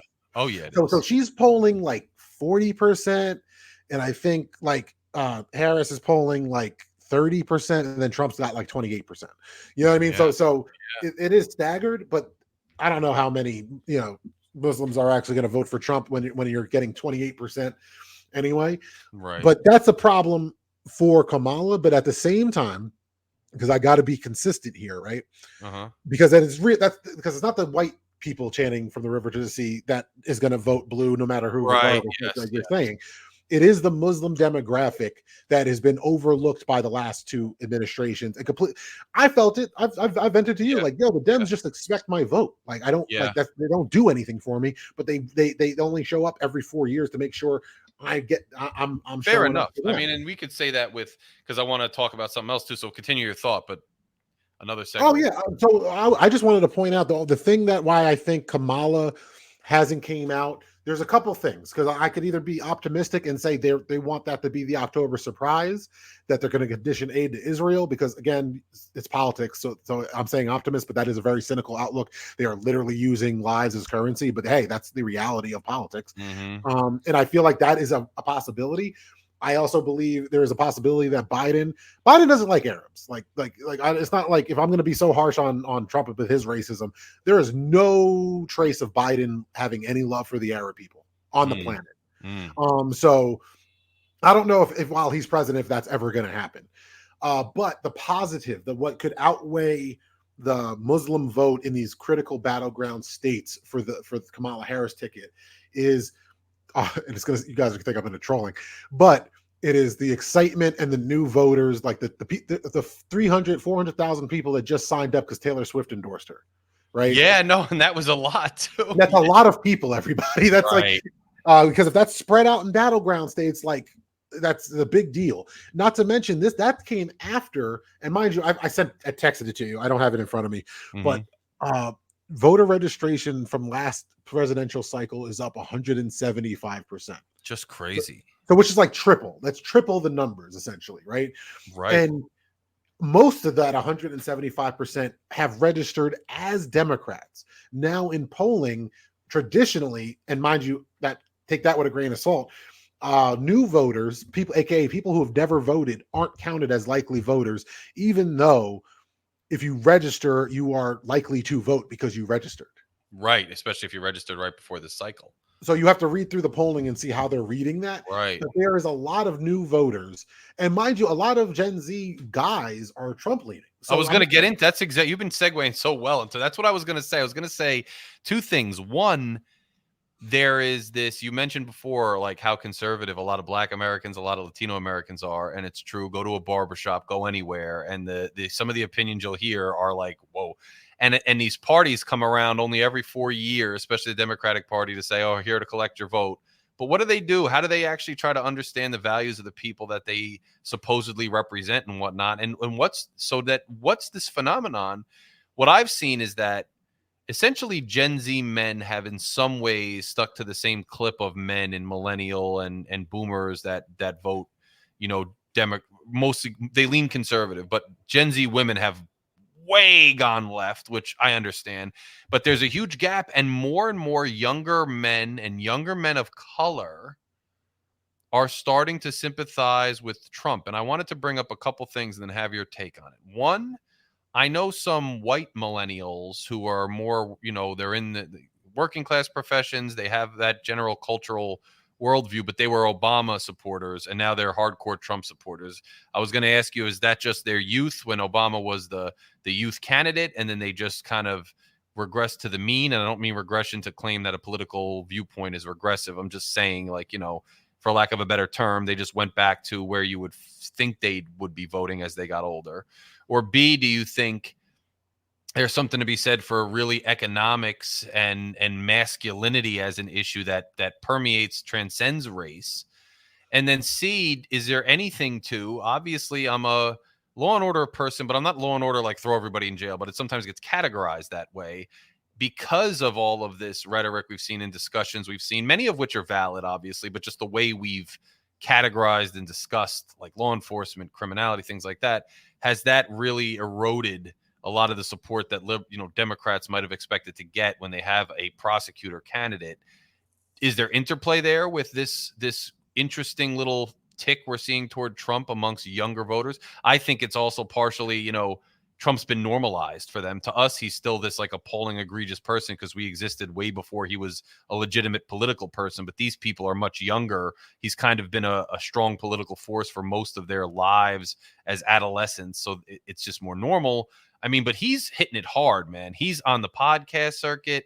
He's a master of trying to hit weird margins of low turnout voters and get them to flip his way. He did it successfully in 2016.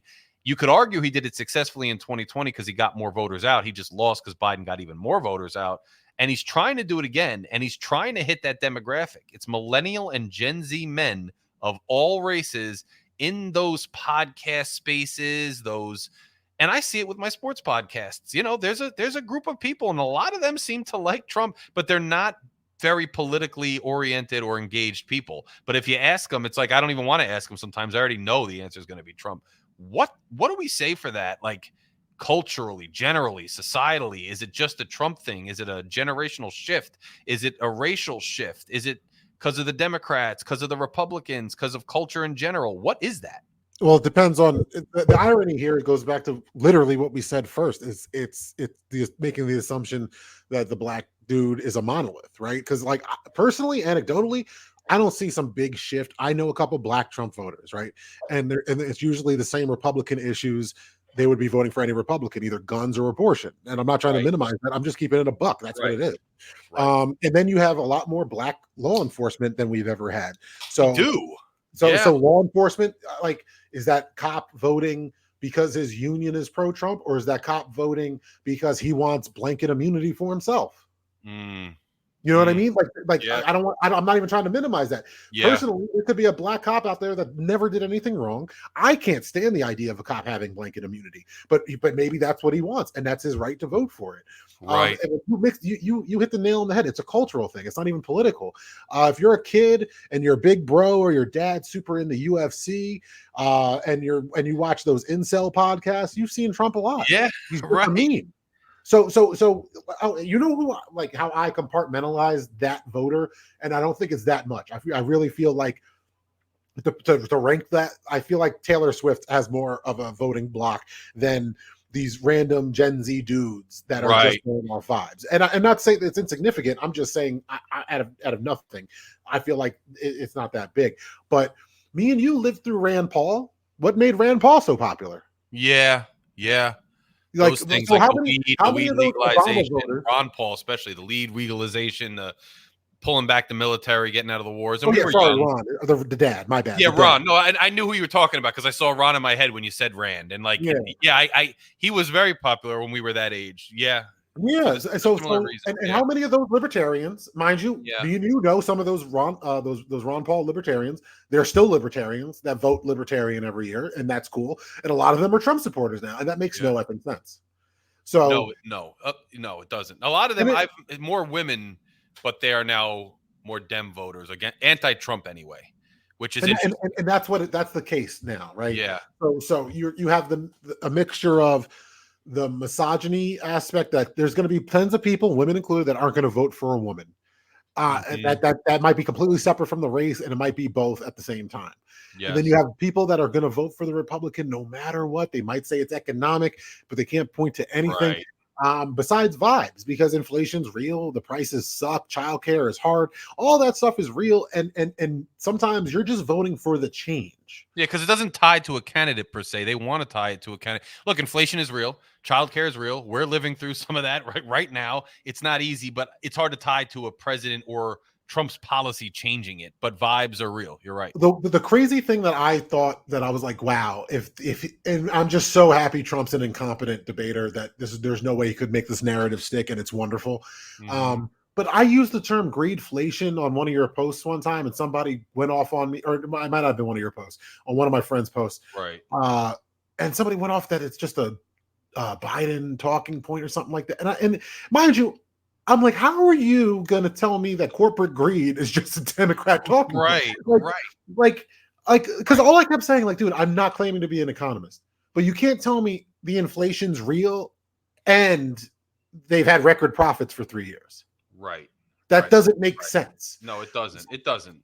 So I don't get it, but it's vibes. But the voter, listen, I don't believe that there's somebody that voted for Obama twice and voted for Trump twice.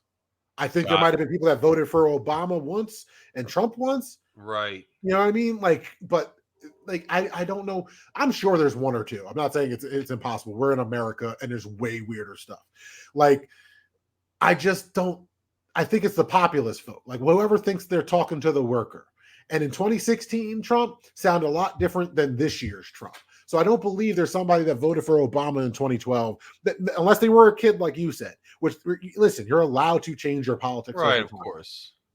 So because me and you've been voting since 2008, so it'd be kind of disingenuous for us to be like, I'd be a hypocrite if I expected you to vote one party each year. Actually, I'm the one telling you, vote for your interests, your actual interests. If you're in a union, what are you doing voting for Donald Trump? Right. Well, that's what I and it happens though so frequently. No, 100%. It's crazy. Mind you, I have friends who are in the union that are voting for Trump. Oh, yeah. But they can articulate their reason, because their union here in Jersey got effed over from the presidential election board or the Democratic governor. So there's other things at play than just it being Trump. They would be voting for what's her face from South Carolina if she was the Haley. Yes. You know what I mean? So a lot of this is just, he's just there. Yes. True. I don't know that many people. I know people that downplay January 6th, and I call them out every single time for it. You know what I mean? Because I'm like, that's you being intellectually disingenuous with yourself. Well, yes, because the facts are the facts, man. That I don't do right. And most of my arguments are, no, you're assuming I'm voting for Kamala. I'm saying, based on your beliefs, why the F are you voting for Trump? Right. You know, and just to parse that, because again, it's weird. I was thinking about it right before we came on, dude, because I saw that Jill Stein interview with the Breakfast Club, and she didn't know how many seats were in Congress. Well, and mind you, it's okay for me and you to forget that right now on this pod, right? Right. But if you're running for office and you run a party, any party, it is quite literally your job to know how many potential positions you have to gain. Right. Yes. Like so my air quotes protest vote just went up in flames because I'm like, yo, this comes after like a day after I heard. I don't know if you heard it, because this is like, me and you are considered nerds when it comes to politics. So when we get into third party politics, I'm going even deeper in the rabbit hole. You know what I mean? Jill Stein wanted to pick a Palestinian for her vice president. The woman she had picked out, I think, leads is this. I think it was one of the women that met with Kamala Harris. I don't want to mess that up. So somebody please double check me. But pretty much she said, yeah, I'll do it, but I want you to agree that if Kamala comes out saying she's conditioning aid, we drop out and endorse her, because stopping the genocide is the most important thing. Right. And Jill Stein wouldn't do it. Right. Now, where's the pragmatism there? Where's the results there? Right. Yeah, thank you. We're talking genocide. We're not talking about Green New Deal. We're talking about genocide. Right. So, and what annoys me, and to clarify, because I know I hear you assholes out there that are like, what about RFK? You didn't like him, and you're right, because RFK on paper is an environmental lawyer. Yeah. He should be on the Green Party ticket. He wasn't for a bunch of different reasons, but him dropping out and endorsing Trump completely contradicts his whole point that both parties are corrupt. Like Jill Stein not endorsing something that could stop a genocide is actually going against her whole platform. And that's the terribleness of politics and like the people in it, man. It's like even the third party candidate who says their beliefs, their convictions are so real is not committed to actually obtaining their convictions. Like what? Actually getting something done. Right. Which is insane, because that wouldn't bring more people to the Green Party than you've actually been able to bring to the Green Party in 12 years. Right. Besides the Green Party, what annoys me about RFK, because I'm sure anyone listening to this pod knows that I probably don't have a lot in common with 2024 RFK, but I supported his bid because I got excited when he was polling at like 20%. That's great for our country. That we have a viable third option. Yes. Him dropping out for a job in an administration disappointed me on a level that I was like, man, you're a Kennedy. Yeah. Like, what are you doing? Yeah. Because the reality is he did that only after Kamala said, yeah, right. Like he held out. Yes. And mind you, listen, man, you could be excited because if you're an anti-vax person and you like Kennedy and Trump, cool. I'm not even trying to say that. I'm saying everything Kennedy said, he's lying now. Of course, yes, of course he is, because it doesn't. None of it resonates anymore. Yeah, and it's, and mind you, not to mention, who are these people that are definitely voting for Trump now? Like he wasn't an option this whole time. Yeah, right. Like I don't see it. I feel like Kennedy's still going to get a good amount of votes. And anecdotally, I saw the couple of Kennedy flags I saw around my area. Get this, replaced with Ukraine flags. So interesting. Yeah, tell me about it. So interesting, bro. I drove past these places like, yo, because I don't understand. I don't think people understand. I think one person I know is Ukrainian. One person I know is of Ukrainian descent. So I got that. The other one, I was just kind of like, huh, that's interesting, because like they didn't replace their Kennedy flag with a MAGA flag. So interesting. It is. I don't get it. So he's not going to get necessarily that turnout he wants. So the last question and topic I kind of want to ask you before we go here, and this was a great conversation, is you talked about trans rights earlier, and we talked about gay rights having been something in the past. And then I watched this evangelical documentary on how some of the most like ardent anti-abortion churches and movements in this country were initially white nationalist, racist, segregationalist institutions. Is there anything to be said, I mean, for both sides here? And they don't have to be in tandem, so you could agree as to one and not the other, but that there's always got to be some cause that the right is going to find a new villain, a new outsider to attack, but also that the left needs a new cause to galvanize behind. And I'm not saying in any way that trans rights shouldn't be protected or that we shouldn't be discussing them. But it just seems to me that with sexual orientation laws on the books, and I understand there's discriminatory laws, though, but this is the battleground. Like, this is almost the battleground that these sides have kind of drawn up now. No one wants to argue about gay rights anymore unless you're a complete regressive, 30 years too late person, which they do exist. No one, abortion is still being argued, but it's failing miserably, even in red states. There's not a huge population. Now, if you're a trans person and you go through discrimination in a town that's discriminatory, it's obviously very real to you. And I believe that trans rights should be 100% protected. But the frontier that we're on, I mean, is it really a bathroom in like a North Carolina school where there are no trans kids, or, athletes where we can kind of look at the science and say, I don't know if this is fair, but maybe another league? Like, is for such a small proportion of the population, which oddly it has been growing since these debates have happened. Now, is that because people who are already had a propensity to be trans are now out with it, or is it because people who maybe, because if you studied sexual orientation, especially at the college level, the nuances of that, right? The different levels of transsexualism versus like being transvestite and homosexuality, and I'm not knocking it, but like, are kids confused earlier if they're just homosexual?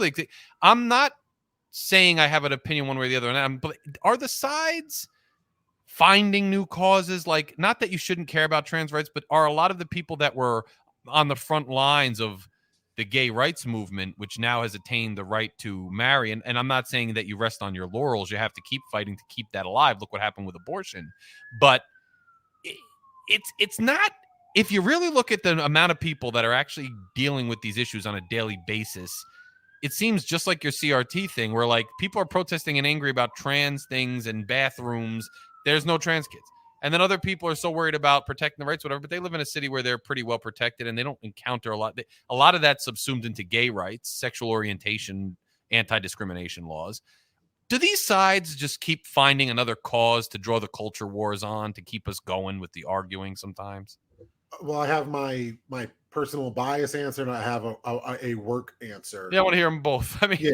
So you're not wrong. Both, one side needs a villain, the fearmonger, and the other side needs a hero to champion, and that can still count as fear mongering. I don't, and I said this like 2-3 years ago to you and Rich, just talking to you guys, and I'm going to echo it now. You keep saying it. There's not that many trans people, period, let alone kids. Right. So the fear mongering, what the Republicans did was shoot themselves in the foot. They took an online argument, and then it went under Trump, and then into Biden. They're pushing all this anti-LGBT legislation, right? From about 2017, 2018, when he banned trans and militaries with a tweet. To the 2022 midterms, right? So roughly 5 years, the Republicans made that their issue. Right. And because Joe Rogan once, mind you, showed that one fight of the trans woman beating up somebody, which wasn't UFC, but people act like everything's UFC. Mm-hmm. And that became a talking point. It's still shared today. I need to remind people, it's probably 10 years old at this point, and that person probably looks different.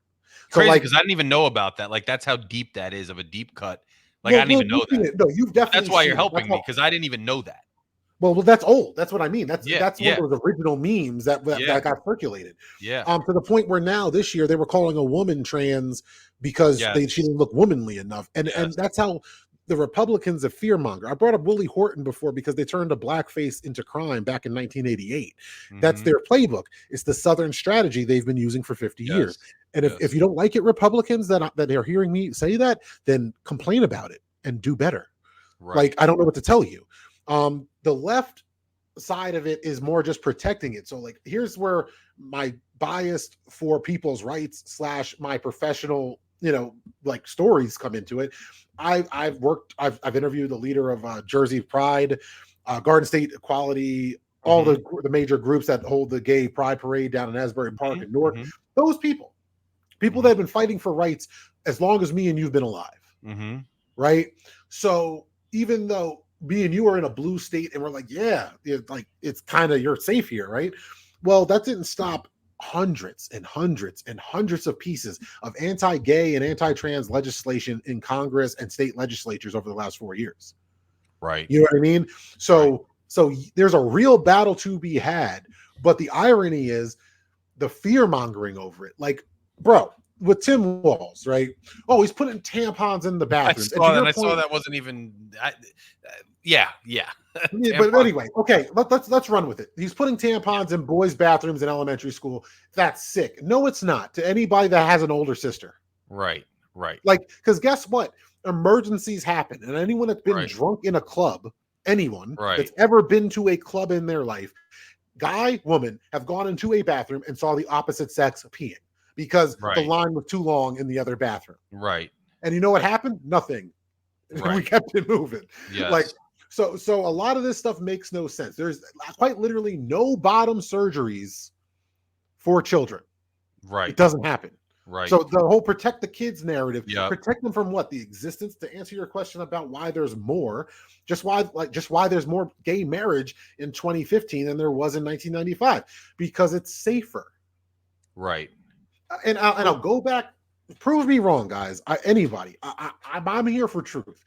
Well, let me ask you this too, then, because I think states one up each other on these national narratives. It bothers me. Like, a blue state will go extra blue, like on gun regulation, but it's not preventing anything because the guns are coming in from the red state next door. Then a red state like Florida will like destroy a liberal school there, like a college, just to stick it to the libs, like in New York.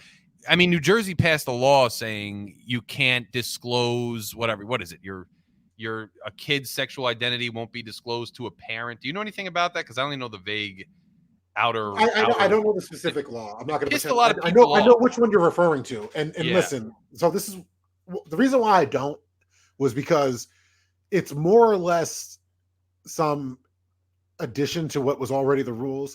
Right. Yeah. So if it's not safe for the kid to go home, reality check, everybody. Yep. There are parents out there that molest, beat, hurt their children. Right. Period. And you think the rules for the people in the school, if they see signs of abuse, is to tell the parent, hey, it looks like you're being abused. There's certain steps to take. So I think that law got twisted because if it's deemed unsafe that the kid is actually trans, gay, whatever, but they aren't safe in their home being that, because again, a lot like what you're saying. I mean, again, why would a teacher tell a parent anyway? I don't even know that I disagree with the law. People were so mad though. I think most teachers would tell parents if it's safe. That's a real thing. Like I don't know how else to say it. It's one of those things where that's a legal protection for the student and the parent and the teacher, because I forget that there's a documentary on Netflix. It was about how the system failed this little Latino boy. I've seen it. Yep. Yeah, I hated it because it made me cry. Such bureaucratic failure too, which is so. But that's exactly. Yeah. And that's more or less what that law is. It is one of those things where, like, okay, we're going to argue it, but if it's not about the trans part of it and we're just arguing about kids, where's the gray area of it's not safe to tell the parents? Right. You know what I mean? And again, I had friends yelling at me over that. Because I cover right. So and all I was saying was, okay, go on the record, because I'm going to ask the schools. I'm going to, you know what I mean? Like, once it's real. And you guys have to read the actual words of the law, because dude, people act like the Constitution is some infinite amount of words that you can't. I know you can read it pretty easily because there's the same people that want to get red in the face about trans kids, and then when you're like, there's 1,300 of them in the country. Right. Well, that's what like I'm saying. Trans kids in sports is actually not a big deal. Right. Like, and I mind you, I'm not saying it's not a big deal to the kids. I'm just saying, quite literally, we have so many more problems than if one kid is saying he's a girl because he wants to be good at basketball in Iowa. You know what I mean? Like, I'm sorry, I don't know what the levels are, but I feel like they'll even out for stuff like swimming and track. Especially at younger ages. Yeah, we watch sports. We get the argument. There is an argument to be had, but to get back to the whole extremes point, right? It is ridiculous to say, no, we should just allow everybody in any type of competitive sport, or no, we got to ban them as soon as the blah blah blah blah blah, because there was like, I forget what it was, one trans kid is the reason that school got like a volleyball team, and then they couldn't be on the volleyball team. No, yeah, it's like preemptive too. It's like we're publishing this law. There's literally not one trans kid in this district, but we're going to make sure they can't compete. And then somebody else saying, please compete, and the trans kid that's there doesn't want to. It's like, yeah, and that one more thing that you kind of just brought up, which leads to, I mean, how also important is it, or how elusive is it in today's society, and how frustrating is it? And it might be a recurrent thing. We might just be attributing too much of it to now. I bet it was just as crazy 100 years ago, but not just go into the law and argue it and vote against it. And if the majority or the Senate, or you got to make a tweak, or hey, we thought this was a good idea, but somebody pointed this out, didn't really make sense with this line, we're going to tweak it. Why is everything this angry, crazy culture war? You're literally evil. And I'm not. Now, look, I know there's a lot of rhetoric from the right, especially after the assassination attempt on Trump, which is probably not have anything to do with his ideology they're discovering. Trump is dangerous to democracy in a lot of ways, and I don't think I'm a terrible person for saying that. I mean, he literally tried to undermine a free election. The evidence is clear. I don't think I have to pretend to not offend somebody's sensibilities. But in general, like, especially coming from the right, and even, look, coming from the left, like, how long is Trump going to be here? Is he, is anybody really going to invoke Satan's name, burn down everything, and put everybody into camps? Probably not right now. Why the melodrama so much, especially from the right, but even to a much smaller extent the left? Because I just think there's a lot of legitimacy on the left when you're calling out Trump's threat to democracy. I think it's real, especially his aversion to facts and his aversion to our allies and things. But what's with the melodrama? Like, our country doesn't stand a chance. Like, really, though? Why don't you just vote against whatever law, call your congressman, have a discussion? We're talking about trans rights. The law doesn't make sense. Talk about the law. Talk about CRT. Why is everything such a melodramatic life or death situation these days? Is it just a constant nonsense online? Is it just how people have always been? What is it? It's always been like that. Like, yeah, what decade? I said this to somebody with the first Trump election in 2016. I'm sorry. What decade was just like the decade before it? And a second question, what decade were we all unified? Yeah. Like, please let me know. Like, please let me know what era of America were there not this level of toxicity in politics? Like, we feel it more because we can kind of see everybody's thoughts, right? Right. But here's a little brain exercise for everyone that's listening that's roughly our age, mid-30s to 40s, right? Or and older, period. So we brought up the videos before, like the cop videos and all that stuff. Remember a couple of years ago when we were like, it's not a problem. There's just all these videos now. And yes. Most of us were like, well, yeah, because we can record it. Yes. So this was definitely happening before. Right. Record it. Right. All right. That same type of, acknowledgement of the past, right? Mm-hmm. And excuse my language, everybody, but there's a point. How often do we say faggot and gay all the time? Right. All the time. Right.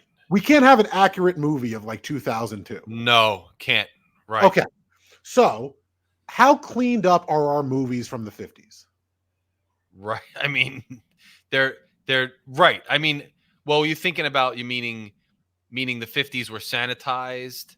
Bro, every look back on all the nostalgia bullshit from the 20th century, whatever decade, doesn't actually matter. Yes. But how cleaned up is that nostalgia? Because me and you always joked where it's like the Gen Xers have some nostalgia for the 80s. And we're like, I read about the 80s. There was crack, there was AIDS, there was Reagan. I don't know what you loved so much. Right. And now you have people doing that about the 90s. And I'm thinking, like, the 90s weren't some golden era for America. We were just kids. Right. No, you're right. Yeah, I think there was some level of, like, before the internet and whatever progress we had made and technology seemed like that, but you still had Rodney King, you still had riots, you had literal race wars. Yeah. So you're right. You're right. So I didn't just drop the F-bomb before to be an edgelord. Right. I wanted to say something. Now, how much were your parents, grandparents, not you, Larry, everybody? Yes, I get it. Yeah. Right. Because I didn't want you, God forbid you had an answer. How often did all you guys actually hear nigger? But you would never dare say that in front of your black friends or family or blah blah blah blah blah. Because here's a family story from my family. This is my mom's mom. My mom was born in 1958. So her mom, first gen from Italy, and her dad, my grandfather, Jersey City dude. They called him an octoroon because he had blue eyes, brown hair, but he was black. Light skinned black dude. But everyone knew Buzz was black. That was his nickname. And he met my grandmother and she got pregnant. They were married and he gets a phone call from her sister or her older brother and pretty much says, "Well, we don't want any nigger cousins."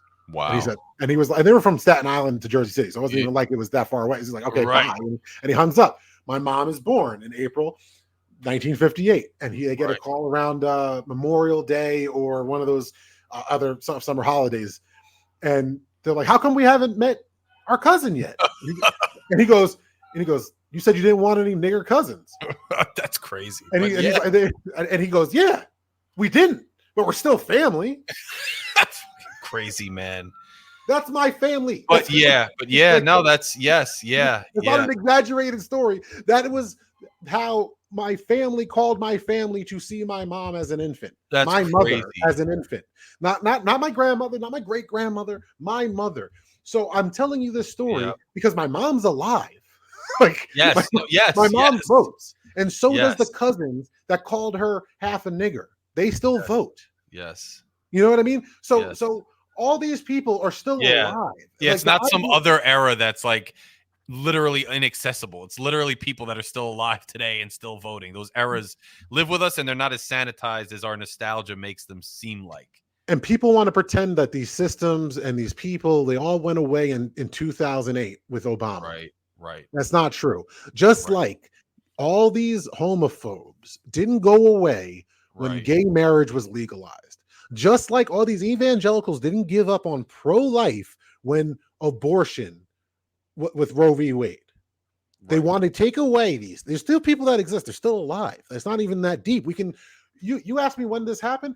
Me and you know how to read legal documents. We can literally have fun on your pod, go back to every Congress and read who voted for what. No, you're right. And they're still in Congress, some of them. Yeah, like, I'm sorry. Y'all think how many N-bombs do you think Mitch McConnell dropped in his youth? Right.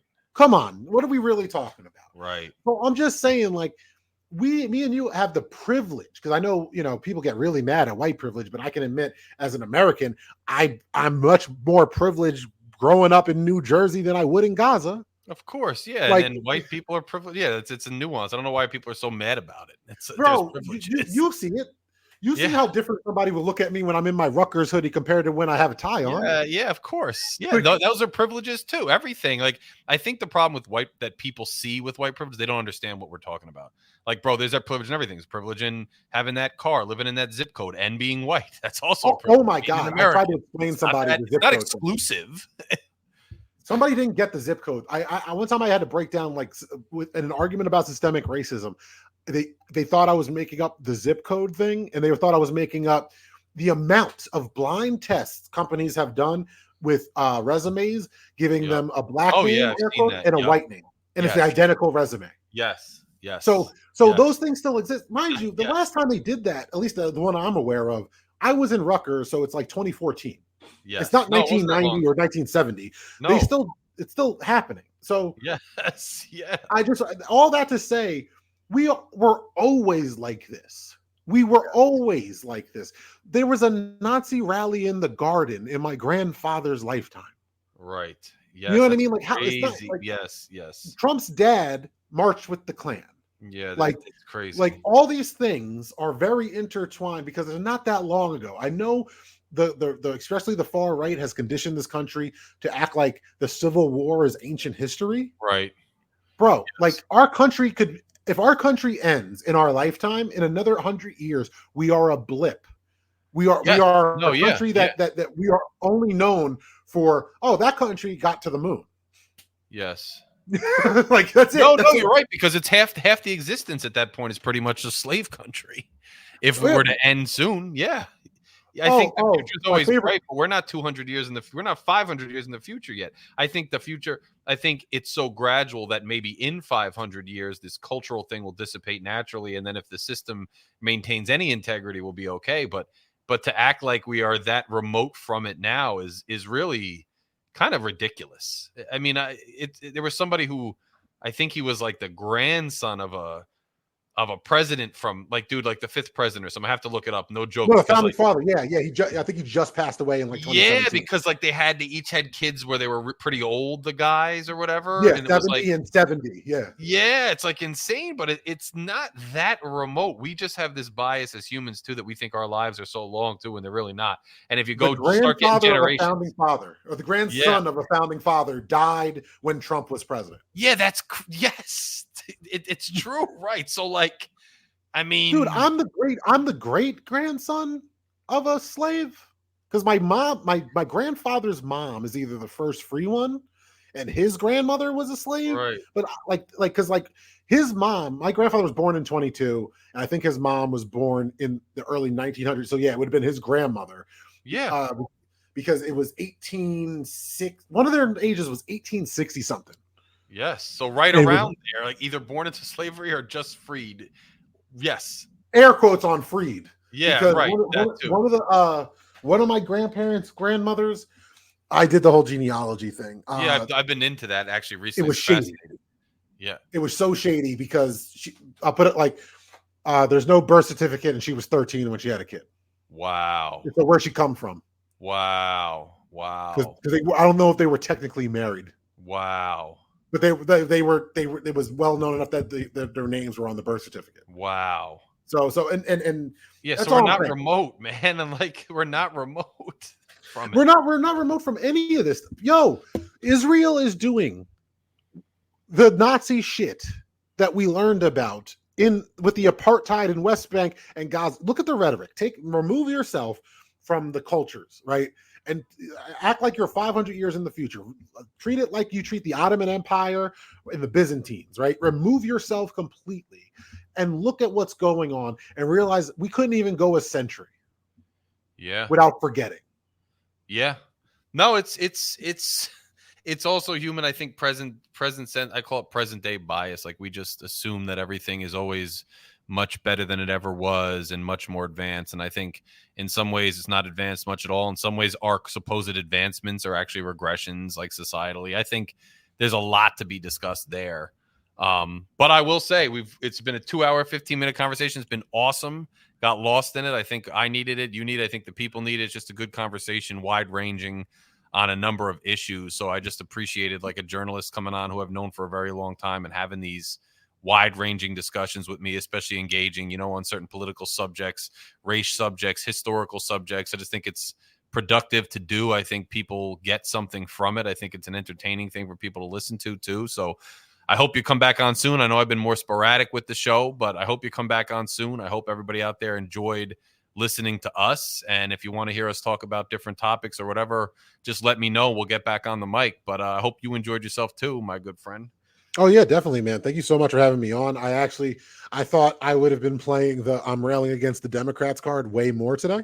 So you throwing me history and racial questions about myself, I feel like, oh man, I got to watch it because I could go off on a tangent. Yes, I could ether Trump. This is like philosophical stuff. I just wanted to get into. Yeah.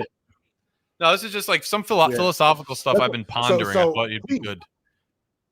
Huh?